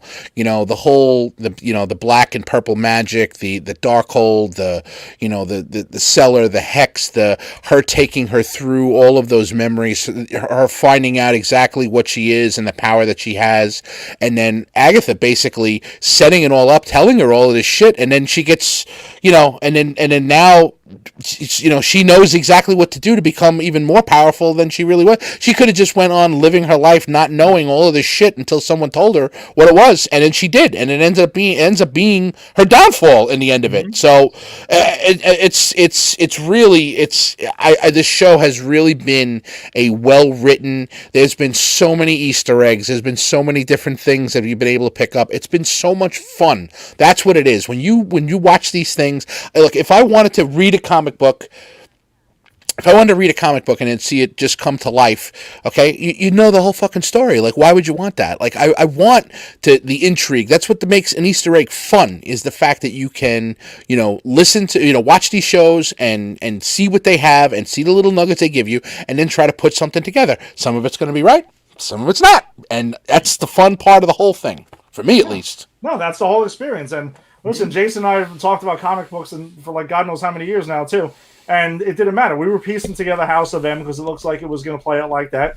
And so far, it hasn't. But there was some beats that were borrowed, and there were some that were not. And that's fine. They're allowed to do a new version of the story. They don't have to just go panel for panel, whatever your comic book adaptation is. Right. I mean, that would just be a waste of time. Right. And let me tell you something, that if they did, and if all of my personal fan theories were right, I wouldn't have gotten my favorite moment in this episode, which we are about to get to, Eddie. I think it's the next one you were getting to, is the Vision versus Vision sort of discussion. Yeah. Like, they're fighting, and it's great fight scenes. They're phasing through each other, and it's so cool to watch them. But the fact that the Visions, they don't punch. They could fight each other in ad infinitum. Who cares? They're both robots who can kick the hell out of each other. But the fact that their conflict is ended by a thought experiment, a paradox, and the reactivating discussion. A discussion. I mean, it's, and I love that in these, like, the MCU does this more and more. And I love, like, you get lots action. But no, action isn't always the way to resolve a conflict. Let's have this, and the writing on that, which Eddie, I'm sure you have it written down. I forgot to write it down. But what is it called? The Ship of Theseus. That's it. The Ship of Theseus paradox. Like, what a wonderful way for them to sort of go, well, we're both Vision, but they're not. But we're not. Well, I've got to go think on this. And that's the end of the fight. Mm-hmm. Like, it was such a brilliant moment. It was my favorite moment in the episode. Yeah, the fact that Vision basically tells him, look, you're me, you just don't know it because they're keeping it from you. And the way that scene is written and the discussion that they had is it's beautiful. It's beautiful to see them, go back and forth, and you can see, and I think it's hilarious that Bettany, he revealed that the cameo was him, that he wanted to work with himself, and that's exactly what he did. But but it was just so well done that just the way that it was, like, I didn't know what the fuck they were talking about. But I understood exactly what it was as I'm watching the scene because it was done so well. Yeah, no, you're right. And essentially the breakdown is, I know we jumped in, but fuck it. Well, let's get into this scene here, the whole Ship of Theseus scene. I mean, essentially what they're saying is, to give the short version is just pretty much saying, you have, I thought I was Vision until I'm, Wanda's Vision is saying, I thought I was Vision until I'm upon meeting you. And now there's a completely different story. You have the actual body of Vision, but they're hiding their thoughts. So the question is, like, if you have the body but none of the memories, but if some person otherwise believes that they are, who is really the real Vision? And, who's the real thing? We're essentially talking about the Ship of Theseus. If you take out certain panels and stuff like that, or you replace certain planks and replace them with new ones that worked on, is either one actually the original? So essentially, the more Wanda's Vision says you are Vision, and like helps to say they're holding your memories from you. They're holding you down so you can't see it. And he's like, yes, to be easily more controlled as a weapon. And he kind of pretty much like touches upon his head, and then he jogs his memories and helps him get rid of whatever sword Control had over him. And then bang, he's got his memories back. They show the flashes of his entire thing. And his eyes turn back to regular. He says, I am Vision, which he essentially has been restored and then flies off. And he says it matter of factly, and he says it matter of factly, like, I am Vision. Like, basically him telling him, look, we're one and the same, and that's an amazing part about this is that this Vision, right, the Wanda's Vision is just not even like fucking alive. This is a figment of her magic. And yet he interacted with the actual, with the new Vision, which is, I'm assuming that's the Vision we're going to have from now on. Yeah. And he basically is able to describe and tell him, we're one and the same. You are me, and you need to know that you need to live freely. And that's it. And he is able to prove to him through a theory. Not through, you listen to me, look, this is what happened. He gained his trust through intellect, okay? And that's exactly, by doing that, that's why he was like, yes, I understand what that means. Yes, I know what that is. And he basically, there was no way for him to go around it. And he understood at that point and trusted him enough to allow him to become who he really was, who is actually Vision.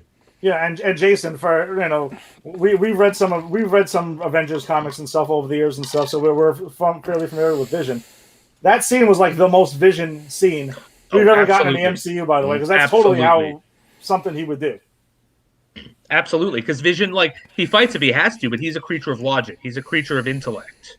Yeah, and that's exactly how that was resolved. Before we jump to the next scene, Grogan's got. This is hilarious. At the end of the fight was a great way to leave a one-night stand. All your memories come back. And you tell the girl, I have Vision.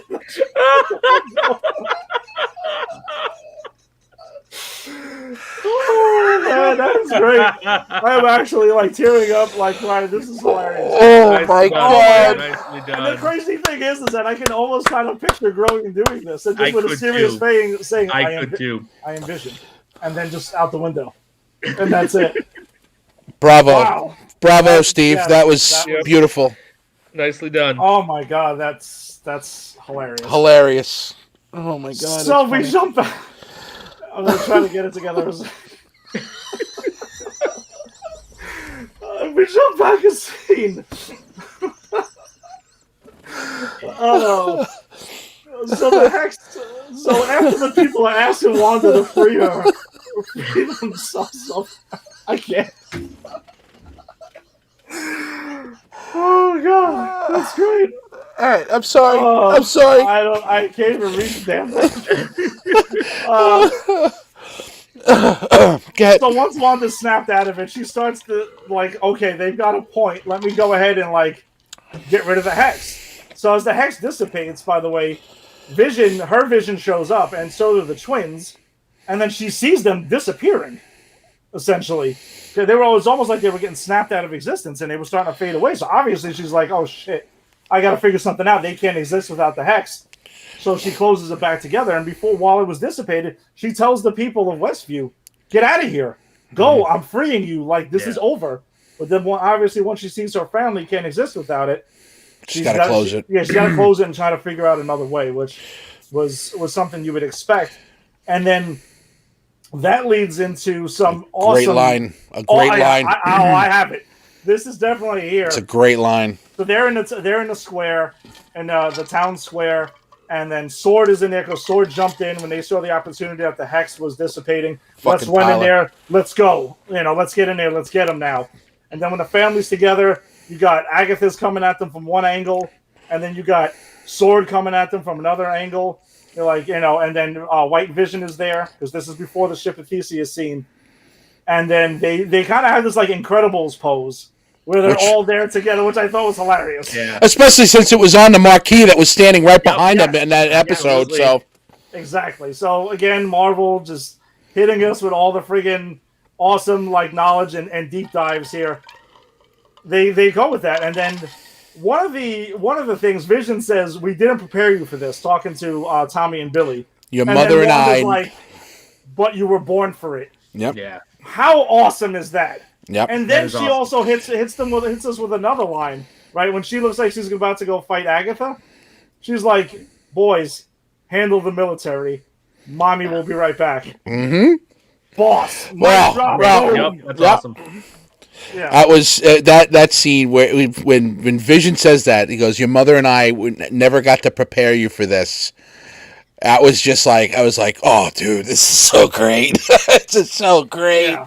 She It's was just like there have badass been, mom of the year right there. bro. There have been so many great lines in this show. Like it really, I mean, in all seriousness, you have the line from the episode. You know the episode where she goes back through her memories. You know that the grief is love persevered.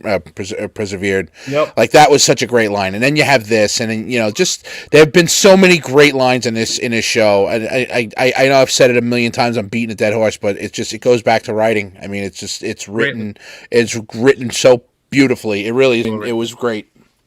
Yeah, so then, for some, by the way, and then the next thing is pretty nuts when you think about it. So then Director Haywood takes out a handgun, is about to shoot Billy and Tommy, by the way, with no hesitation, and Monica Rambeau uses her powers and absorbs the bullets that's there, but then we also see behind them, Wiccan is just like doing, he does his own thing, he can handle and protect himself, and they have that cool little exchange like, oh, nice trick. Oh, yeah, I like yours too. Another thing, like line after line after line. It's like, just, I'm telling you, just back and forth. It's been man. it's everything. There's not a minute of the show I didn't enjoy. Yeah, and then we get the Ship of Theseus scene, which we just broke down, and Rogan, hit us with his takeaway of that. Which he has a question in here that we'll get to quick before moving on.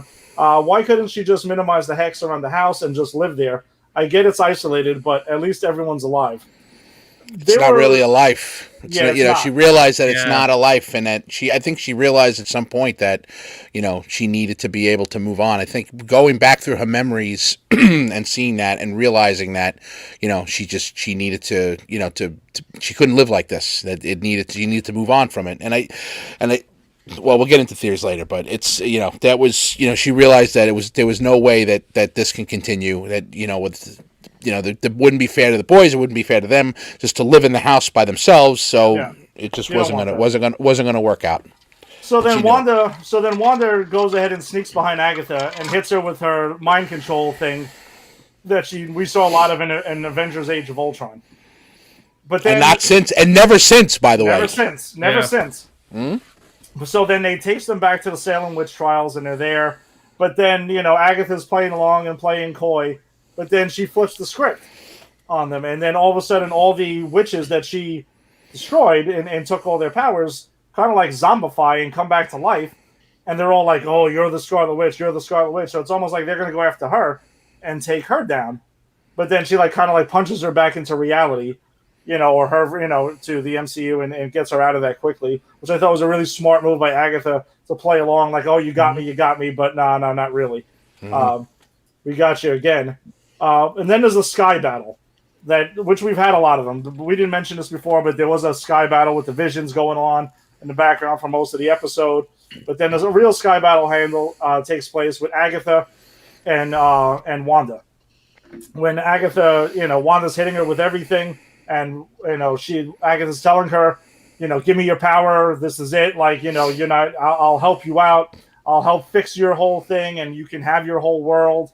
And it's fine, just give me it, because I want to, she wants to be able to do all the stuff that she's doing. But while Wanda's hitting her with this, she starts decaying. She's kind of looks like she's losing her ability, like the witches at the witches from the Salem witch at the Salem witch trials. Yeah, just like we saw there. But then we find out that Wanda essentially goes ahead and then she put the runes in the sky, like massive runes, to cover all of Westview.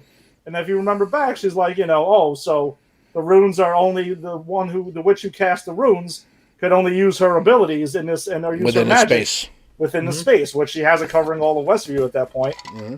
And then Agatha's pretty much painted into a corner, and she doesn't know what to do. And Wanda essentially almost takes her. She takes all her magic back. And she looks like she's taking part of Agatha's magic back, if not all of it.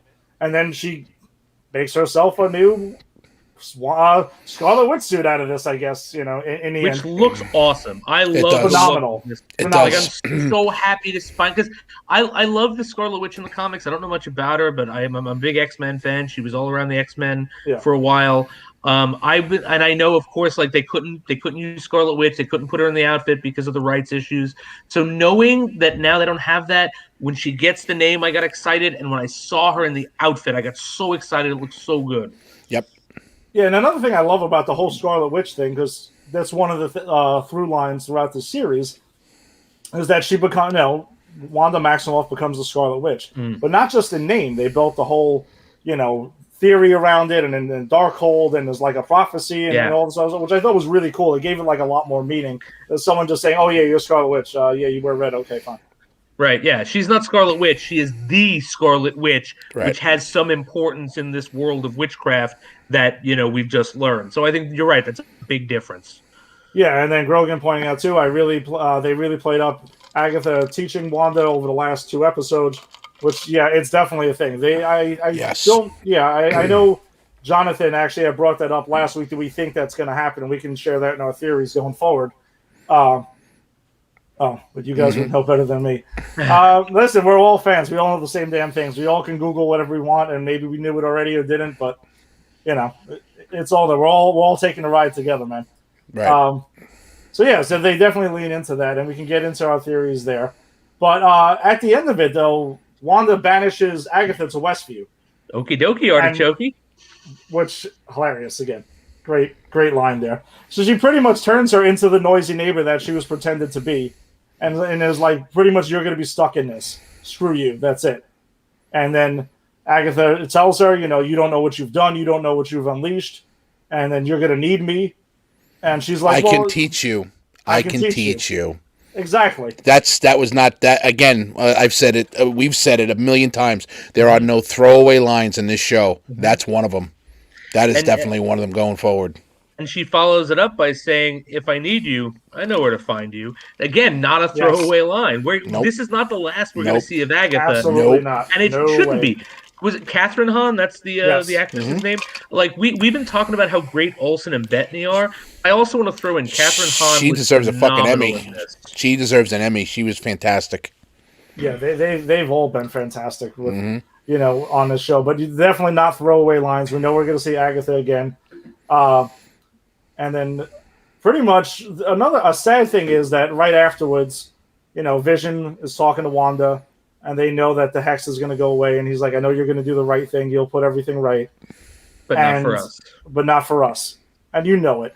And then also, if you know Wiccan's abilities, reading minds and stuff, he knew what was going on. They weren't oblivious to this. It wasn't like the kids were there.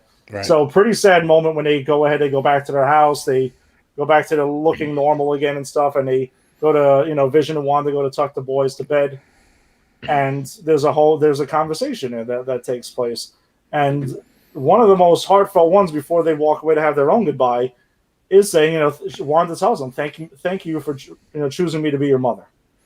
Which is another not throwaway line, because that's another. I think that's and we'll get to that, but that's another thing that's tied to, I believe, the ending of this show. Yeah, and it's sad because when you think about it too, if Wiccan and probably. Tommy and Billy both know the deal. They know what's going to happen, and they're just like, we're gonna take it. And we got Chris Scott chiming in. Perfect ending to the show. Definitely made me cry. The show tugged at the heartstrings a lot, especially in the last 2 episodes. Yep, a lot. Especially in the last 2 episodes. Mm-hmm. And I'm not going to lie, when she says that line, thank you for choosing me to be your mom, I teared up a bit. That was really touching. Yeah. Yep, it was. There was some serious stuff going on here. So then Wanda and Vision get to have their goodbyes. You see the hex, dissipating for good in the background. And then she asks, what am I? Vision asks Wanda, what am I? You're part of the Mind Stone that has stayed with me. Your blood, your, what did she say? Like bone and parts and everything. Like you're essentially just really breaking it down for what you are. And then it's like, but most of all, you're my love. Yeah. That's what was put into him. Again, more like, Jesus, this is a Marvel show. What the hell's going on here? well, we're not supposed to be like feeling this. It's almost like we're a bunch of people sitting around watching This Is Us or something. Yeah, exactly. Like, yeah, we're all like about to ball over here. Just damn. Right. But effectively done. And then, Vision goes over saying, I was this, I was that. Who knows what I'll be next? It was Beautiful not a beautiful moment and not a throwaway line. Nope. And then kind of goes away and says, goodbye, my darling. And then she watches him go. And then she walks out of town after the hex is gone, but she assumed Billy and Tommy, everything's gone and the hex is over with. She's just there in the house or in the piece of land that was given to her by which we could assume was Vision at this point. Because I know we speculated maybe it was, maybe it wasn't. I believe personally that it was Vision. And she's there, and there's no house, there's no nothing. And then he goes back to it, and then she's walking out of town, and she's getting the looks. She's getting a lot of mean looks right there, which she doesn't shy away from it. No, I love that because she, Monica even says, she says to Monica something like, "You don't hate me" or whatever, and she goes, "No," and she says something like, "They'll forgive you" or something, and she goes, "No, they won't," and she kind of knows, like at that point, she knows she doesn't deserve their forgiveness. She deserves their scorn and hatred. She's wronged them, and I think that's part of what's making her a hero, right? She makes this big sacrifice of her family. And then this sacrifice of knowing, you know what, I wasn't the good guy in this story, and I have to live with that. And that makes her that is her redemption of this story, in my opinion. Those two things. So I thought it was a great moment. Yeah, I that's actually the one part of this show that I actually didn't like was that little exchange where Monica tells her they'll never know what you gave up set them free, and I thought about that, and yes, she did give up a lot or whatever, but she only was able to have those things because she imprisoned these people. So that, to me, was the only thing about this whole entire series that I actually had a problem with, because her saying that, like, they'll never know what you gave up. She didn't have anything. She enslaved them, and she created this thing in order to do all of this. And that, I get it, but she did it, for her own, and I get it. It's not about, it was just that this was her fantasy land that she wanted to create or whatever. It was out of her grief. And basically this show is about how she is able to deal with her grief and, move on from it and so on and so forth, which is, again, a very, this should not, a Marvel show, you would never think about dealing with grief like this, but, you saw it in Endgame too, like it was a joke with Thor, but it was the same thing, post-traumatic stress of dealing with the fact of the snap and everything like that. And Marvel has started to dive into these things a little bit, and they do it really well. They did it really well in Endgame, and I think they did it really well with the show. But that line was completely, in my opinion, completely unnecessary, because we all know what she gave up, but the fact that she's telling her, if they knew what you had to give up, they wouldn't be mad at you anymore. Like that was, to me, that was a little bit of a ridiculous line. Like, the only reason she had whatever she had was because she imprisoned all these people, away from their actual lives. Yeah. Well, I think I guess I took the line just a little bit differently, because the way that I took it as, they'll never know what you gave up, right? So the people there don't know that Billy, Tommy, and Vision were real, or she made them. They didn't really know the connection of the hex, and they had no clue about any of that. Yes, Wanda did create. She enslaved the whole town and created the hex to give them a normal, seemingly the people that she created a normal life. But in the end, like we referenced about Grogan's question earlier, like she also couldn't go ahead and just have them live in a house forever and that was it. So she did have to give up their existence because they were real people. That Vision is a real synthioid being that she created. She didn't know how she was going to do it. She created those children, but she didn't really know how she created them, but they were real. They weren't figments of her imagination. Right. They were real living things. So that's the way at least I took that line. Well, I look at it this way: is that if we lived in a town somewhere, okay, and we were all basically enslaved because that's technically what she did, right? And we were like that for 3 weeks, and God only knows what happened outside of the time that we were stuck there. I really wouldn't give a shit what you gave up if in order to free me to become the person that I was before you showed up. So what I'm saying is I didn't take it as if they knew, then they would be okay with it. I just think she said, the way I saw it, like Monica says, they don't know what you gave up. Right. But I don't think it was an either or. I think it was just like, hey, they'll never know it anyway.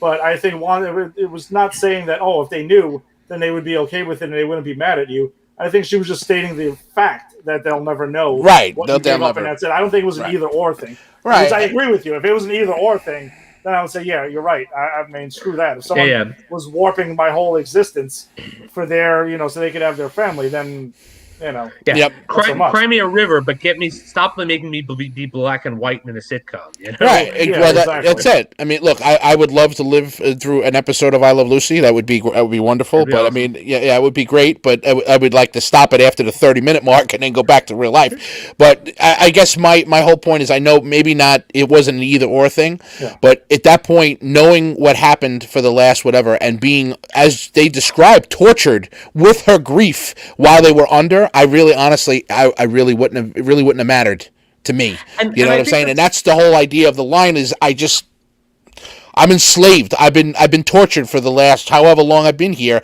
I don't give a shit. I just want to go back to the way I was before. I didn't do anything to deserve to be here. Yeah. And I think the point of that is that Scarlet Witch accepts that. Like, I don't like. I agree. That's the point of that line. Like, I get what you're saying. Like, the way it's said, it's like, but I think the whole point dramatically of that line is that Scarlet Witch, in order to really not be the villain of this piece, because up until this episode, she's more of a villain than Agatha. I'm going to go out there and say that. No, she even says it. She even says it. Maybe I am. Maybe I am the villain. Right. Yeah. And so I think part of her not being the villain, or part of her sort of escaping the villain, is accepting, you know what I did here is never going to be okay.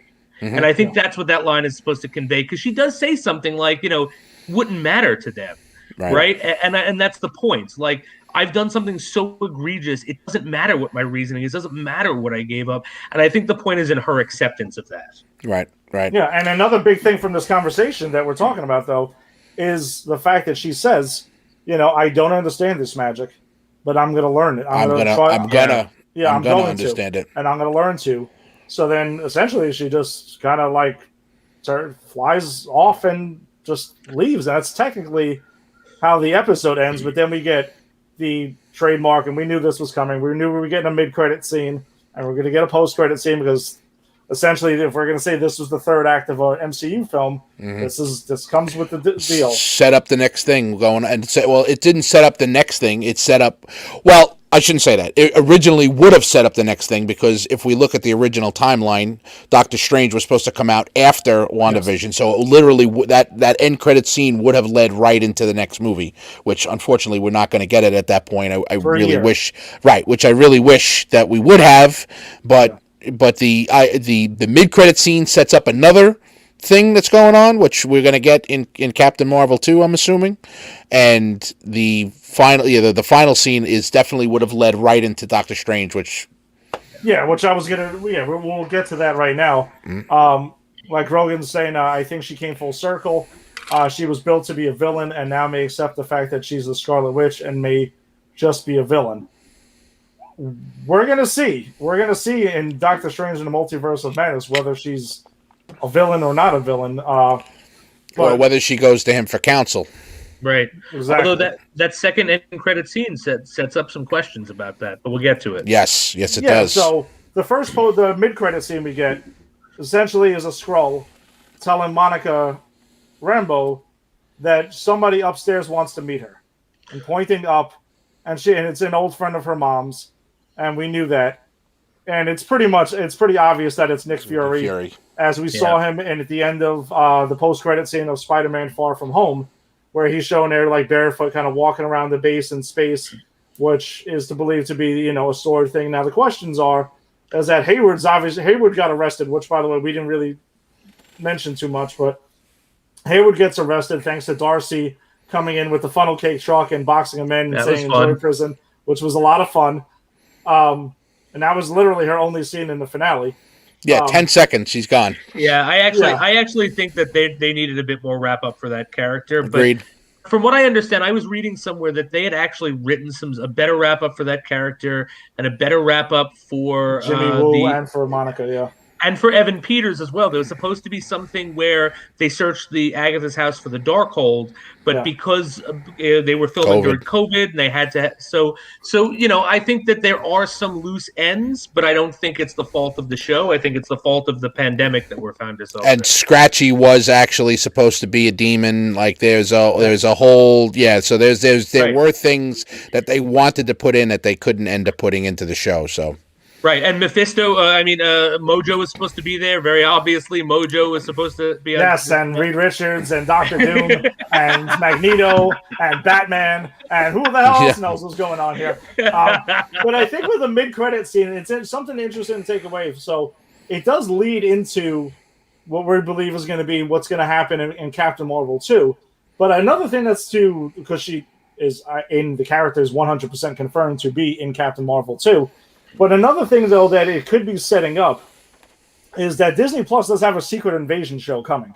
Mm-hmm. And those familiar with Secret Invasion, the Skrulls are very much involved in Secret Invasion. Mm-hmm. And Nick Fury is said to be in that. And so is, what's his name? John Mendelsohn is supposed to be in that as well as his Skrull character, who I can't recall at this moment. But that's a double-edged thing. Talos. So that is, it could be leading into both of them at the same exact time. And I wouldn't be shocked if we saw Monica pop in the Secret Invasion show that, I don't know, they haven't have a release date for, but that's where that storyline looks like it'll eventually play itself out. Right. Whether it pops into Captain Marvel 2 and then ends up in Secret Invasion, there's definitely going to be a connection between those things. Right. And then the post-credit scene that we get to is, Wanda is there in the cabins, which, by the way, those who could be familiar with it, is the cabins of Wundagore, the Wundagore Mountains that are there. That's where the cabin is, which has a lot of ties in the comic books to the Darkhold itself and ties to Wanda Maximoff herself. And could be another thing. Our buddy Ashif was very much on his Hython theory that he was the big bad behind the show, but Hython is the author of the Darkhold, so he could be right. Maybe he wasn't the big bad for the show, but he's a guy who we could be getting down the line, and who is also an elder god who is archdemon of chaos, tied to Wanda's chaos magic. So props to Ashif for doing your homework and getting that in there. I do give props where they're due. But the scene that we get, though, Wanda's in a scene in the front of the cabin. She's in her sweatpants and drinking her coffee or whatever. And then she walks in the house, and then we see the astral form of herself, like we saw in Doctor Strange, studying the Darkhold. So while she's doing these things, Wanda's there in her suit and stuff like that. And there is a theme that plays in it that is a mixture of the Doctor Strange theme that's throughout that entire scene. Props to Bert, our buddy who's a writer for Pop Culture Pros, who messaged me about that immediately after seeing the episode. I was like, I got to go back and check that on the next watch. And he's 100% right. Awesome catch. Yes. Awesome catch on Bert's part. That there's musical ties to Doctor Strange there, as she's doing the same thing that Doctor Strange did, because we saw in Doctor Strange, he was doing other things in his astral form, was studying, his studying what he needed to do to become the Sorcerer Supreme eventually. So, but then we hear Billy or Tommy crying out, like, "Mommy, help me," or whatever they say exactly. So we know there's something going on immediately. Like they're in trouble somehow, so they're not completely gone. Nope. For now. And probably her version of Vision is probably not completely gone either. I'll give you my theory when you're ready. Okay, you finish up. Well, I was going to drop in Jonathan's comment. I think Wanda's going to go to Doctor Strange for help to get her children back from whatever universe they're in. Jonathan, 100%, I'm with you on that, buddy. Yeah, same. 100%. That's where the tie-in to Doctor Strange in the Multiverse of Madness is. Well, that's how Wanda gets involved. Maybe, we don't know how to say it properly because I've never heard it said, but Hython's appearance might be with the Darkhold and stuff like that. That could be maybe he's the big bad in Doctor Strange in the Multiverse of Madness. We don't actually know who the big bad is because they haven't said it. So that's something that could be paid off door. Or I can see it on Tony's face right now. Share it. Go ahead. What do you believe? I look. There were way too many. There were way too many references to the Demon Spawn reference. The the fact that Billy and Tommy were part of Mephisto and whatnot or whatever. So I am still fully believe that the bad guy, the big bad in Doctor Strange is going to be Mephisto. He has the boys, and she is going to have to employ Doctor Strange, and eventually going to have to go back and get Agatha, and she's going to have to help in order to try to get those boys back. That's what this is. That's what Doctor Strange and the Multiverse of Madness is going to end up being. In my opinion, that's what it's going to end up being. I think they made way too many, and I don't think they were doing it to just pull people along by the pecker. I think that they really, that was it was just setting it up, and that's where it was going. And when she's sitting there with the Darkhold, and when I heard the boys' voices, I'm like, there it is. That's it. So you have the boys, you have Agatha, you have the Darkhold, and now you have you hear after she thinks that they're gone. And they're really not gone. That means they're really existing. They really exist. So I still think that that's the case. And I do think that Vision is dead. I think the original Vision is dead, and I think White Vision eventually will come back. A little bit of a different form of him than the original Vision, but I'm very happy to believe that Paul Bettany will be around for good, or to continue on as we keep Vision. But I think that he will get that, version, maybe a closer version of the comics where it's maybe not the personality that the original Vision had, but he will have the memories, and then maybe is something between the two of them down the road. Yeah, no, those are great points, and you could be right as well. Maybe Mephisto is the big bad of Doctor Strange in the Multiverse of Madness. Who knows? I think they're both excellent choices, though. They're both excellent things that I can see playing out. Do you think we see Agatha in Doctor Strange in the Multiverse of Madness? I do. Okay. The next time, it's just, it makes too much sense. I mean, you heard the two comments that she made. The one that, the one of Agatha saying that I could teach you, and the one of her saying I know where to find you. I mean, I would just hang a fucking sign around your neck. Why don't you? I mean, that's that it's coming. I mean, they're telling you right then and there. Yeah, I'm going to make this prediction, and I'm not going to make many predictions because all of my predictions were wrong. So I'm going to make just this prediction. Is I do think we're going to get Agatha in some aspect of the Doctor Strange movie. And I think when we see Agatha, she's not going to be as villainous as she appeared. Because what we know of the Darkhold, for those of us who watched Agents of S.H.I.E.L.D., which I watched both the seasons that the Darkhold was prominent in, is that the Darkhold itself is a corrupting influence. The Darkhold itself causes people to do bad things. And I don't think Agatha was a villain in this show except through the influence of the Darkhold. I think Agatha's motives, there's a super powerful chaos magic witch that I could come in and just crush while she's having a traumatic event, but I'm going to sort of play out and see what's going on and see if I can just tease the magic from her.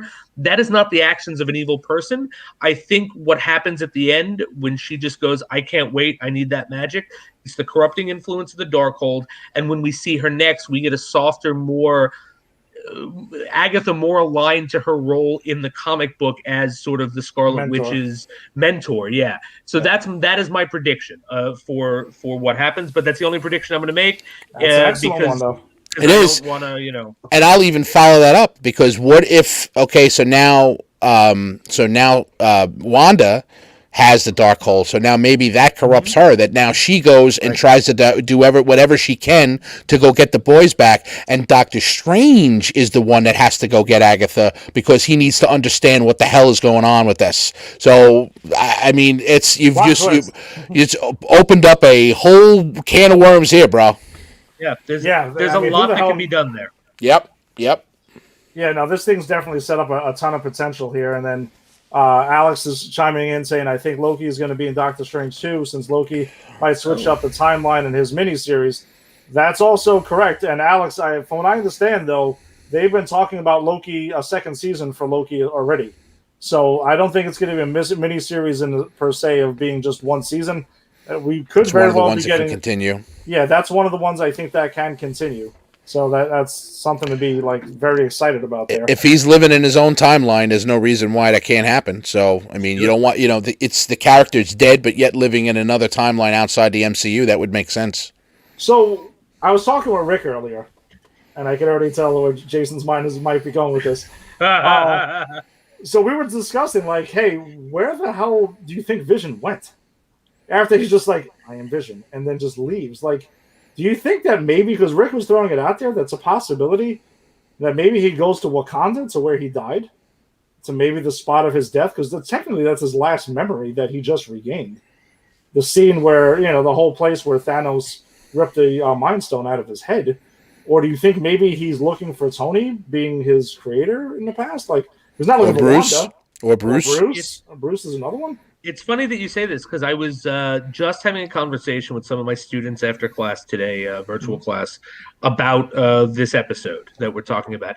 And one of them told me that they did read somewhere that the Vision might return to Wakanda because that's where he died, but also because Shuri, right? Shuri is has a lot of expertise. Shuri was the one who was trying to sort of save him and free him from the Mind Stone. Free him from the Mind Stone. So that, and I never thought that he would go back to Wakanda, but after having that conversation with my students, that makes a lot of sense to me. You go back to where you died, and you go back to the one person who's trying to free you, and possibly they can help you, because at this point it's how Vision got his groove back, right? Like he's got his memories. He wants to sort of just figure out who he is, and who better to help you with Tony Stark dead than the other person who actually got their hands on your your inner workings and almost saved you with this. So I think that's 100% possible. Yeah, I mean, Vision basically went to go find himself. Right. Yeah. Essentially. Right. Essentially. Went to go find himself, and then where else to do that? I mean, at some point, it's got to show up somewhere. It's got to show up somewhere where he went, how he got there, what they did. Is he show up in Black Panther 2? I mean, is that a possibility? I would love that. I wouldn't mind seeing Vision in Black Panther 2. No, because that would make sense considering that's coming out, and obviously you're missing a major character from that movie. So R.I.P. Or do we see him in Doctor Strange in the Multiverse of Madness? I don't think there's any question you're going to see him in Doctor Strange. I don't think there's any question. I mean, that would be like I don't want to go there. I've made enough predictions. I don't want to make any more. But that I definitely think he shows up in Doctor Strange too. No question. Which I think is going to be absolutely fucking crazy movie. I think. I agree. It's going to be nuts. Listen, we had a tough time waiting week to week for the next episode of WandaVision. Now we got to wait a year to see what the hell happens with Doctor Strange in the Multiverse of Madness. It's brutal. That is crazy. But look, we have a lot of stuff to look forward to, at least. We do. Because exactly.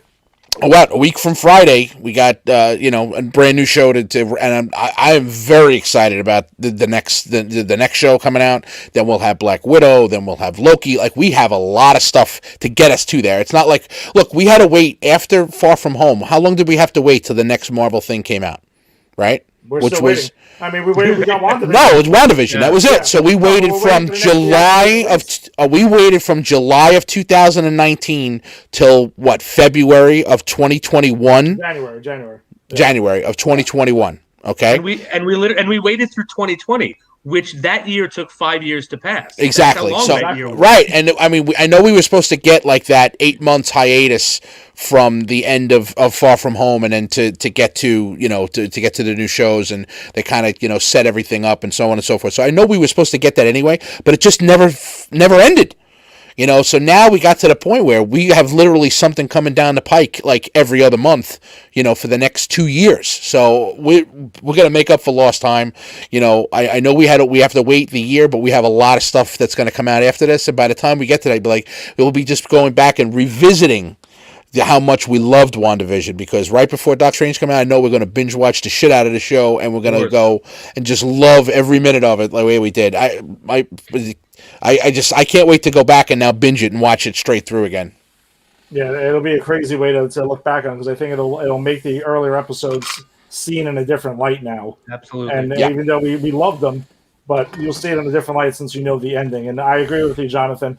It's funny you say that because that's actually Falcon and Winter Soldier. Once they announced the shows a couple of years ago, that was the property. What was that? What did he just say? 2020 was what everyone was saying. Grogan, you're killing it, Grogan. You're killing it. Oh my God, that is dead on accurate. That's when when it turned, it was just like, wait a second, can you just let me go or just let me die? I mean, please, get me out of here. Oh man, that's great. Oh, instead of getting touched on the head and being freed, now it's the jab in the arm that gets you freed. That's right. Yeah, exactly. Unfortunately, you need 2 of them. Yeah. Yeah. Well, for some, hopefully one does the trick. If you're that's true. Yes, that's true. To get that going there. Yeah. No, we're getting 10 MCU properties this year. We have 9 more to go. Man, what a great year to start a show that covers this stuff on a weekly basis. We have special yes, and not to mention, what about all the and DC too? I mean, look at all the DC stuff we're getting. Oh, the 9 more properties are just the MCU properties. I know. We're getting a ton of DCEU properties. We might even be getting Sony's Spider thing or whatever they're calling it. I forgot the goofy name they came up with it, but it was absurd and it's something to be. Well, think about all this. So you got all the MCU stuff, right? Then you got Zack Snyder's Justice League. You got Aquaman 2's in the works. You got we're talking about dropping this year. No, I know that, but I'm just saying, over the course, and it's not that's this year. Next year's a whole nother ballgame because we have what do we have 4 movies next year? Well, you got Doctor Strange, Shang-Chi. Shang-Chi's this year, right? So you got Thor: Love and Thunder. You got Doctor Strange. You got I forgot what they had to release this year. What else is there? There's more. I know this year we're hopefully, fingers crossed, we get Black Widow. We got Black I don't Widow think that's any question. We're getting that, and then you're getting Shang-Chi. And then we Eternals. get Eternals in November, and then we get Spider-Man No Way Home in December, and then we still have Falcon and Winter Soldier, not this Friday, but the following Friday. Right. Trying to for us to get to that. Loki. Then we got a little bit of a break for Black Widow because they're going to give that some time to marinate. Mm-hmm. And then they come back in June with Loki. And then before maybe July, actually, it's probably going to be Loki will have its time in June. Then Shang-Chi in July. Then I'm guessing we're probably going to get What If in August, I think. Probably August, September time. And then as of right now, Hawkeye is supposed to drop sometime this year, and so is Miss Marvel. And that doesn't even count Eternals and Spider-Man No Way Home. So, and again, that's just the MCU slate. There's still plenty of other stuff coming down the pipe. But and then Doctor Strange is next February? No, March. March. Yeah. So all right, so literally a year from now. That's what I was saying. When it's a year from now. Like, it's a year from now. And then, but we got so much coming out that we're not even we're talking about how God, I can't wait, but it's we got so much coming out, we're not even going to notice the time go by. No, because you're going to be on comic book overload for the next 2 years. Yep, which I'm fine with. I enjoy this stuff. Oh, you and me both. And 3. All right, so I mean that wraps it up for us this week. I was about to say this week because that's usually what we do. But since we are taking off next week, and our show was going to land on St. Paddy's Day, so maybe not the best idea because who the heck knows what condition I would be in by 8:30 at night. By 8:30 at night, I'd be naked and screaming cusses at you. Which not since I had my son. It might be a crazy show. All the more reason why we should be doing it. That's all the more reason. Dude, if I was able to get I would pay to see that shit. I'd pay to see that. If I was able you know what I like about you, Tony? And have it recorded and on Facebook. I mean, how fucking perfect would that be? Jason, tell me how you really feel about this. Can you please? I'll be I'll be sitting here like Dr. Fraser Crane. So, Ed, why don't you? So, Jubilee, man, Jubilee. Go ahead. Tony I'm listening. That show. Tony would absolutely have to drive that show. It's not happening. Oh my God. But of course, Grogan's in for that one. He wants to see a version of Granny's Peach. Yes, he does. Yes, he does. All right, so that wraps it up. We decided to, since we're doing 2 shows this week, again, like I said earlier, we broke it up. This was the TV version. On Friday, we'll be back at 8:30 covering the last part of our DCU roundup. We'll be doing Birds of Prey, and we'll be doing Justice League, a.k.a. Justice League. We'll be doing those, so there will be no TV on that episode. So this is our first episode with no movie. And then on Friday night, our episode will be the first one, our first WandaVision-less episode, which is going to be very strange. Our first CW Verseless episode. But we'll be covering 2 movies, so we hope you join us in 2 days, and we're not, cannibalizing our own stuff, but hopefully, in matter of fact of 2 days. But we're all here for it, buddy. We're all here. We're all excited for it. So, big show, by the way. Pop Culture Pros has a huge show debuting tomorrow called Millennium Meltdown. And there's another show also that Nardo is bringing on as well. I don't recall the name of it, so my bad if I don't recall. So there are 2 shows debuting, and I think also Jada and Kyle are on tomorrow too. So you got 3 shows from Pop Culture Pros tomorrow. Yeah, tomorrow's a wild night, so check that out. But Millennium Meltdown is going to be hosted by our buddy, a new guy who's to the network, RD. He's going to be covering all 90s and 2000s pop culture, music, movies, whatever the heck it is. So be sure to check that out. Should be exciting. I'm sure Nardo's show is going to be covering streaming services. I just don't recall the exact title of it. I'm sure that's going to be great. And Jada and Kyle are always awesome. So Jada wanted to join us tonight for the WandaVision finale. I'm surprised he wasn't here. Yeah, I thought about that. Test. He has a test. He had a test for school. And he had a study. Right. So he's got the dark. Brother. Yeah, good luck on your test. I'm sure he's got the dark hold and doing his astral form and testing. That's kind of what I envision Jada studying as. I hope so. That's how I got through grad school. Not going to be the last time you see Jada on the show, I guarantee you. I wouldn't be shocked if he's back for Falcon and Winter Soldier immediately, and who knows what else, or maybe Zack Snyder's Justice League. So check that out, and then we'll see you guys on Friday night. So take it easy, enjoy, stay safe for the next 2 days and further. And we'll see you guys then. You guys got any quick closing thoughts before we wrap it? No, great show as always. Love you guys. Talk to you on Friday. Yep, see you guys on Friday. Looking forward to talking Harley Quinn with you. Oh, Jason's definitely going to be driving that one. That's going to be. I watched it already, by the way. So we'll have a fun talk about that. So the disc is already in the Xbox. I'm going to it right now. So all right, guys, take it easy, have fun, and we'll see you Friday night. All right. Excelsior!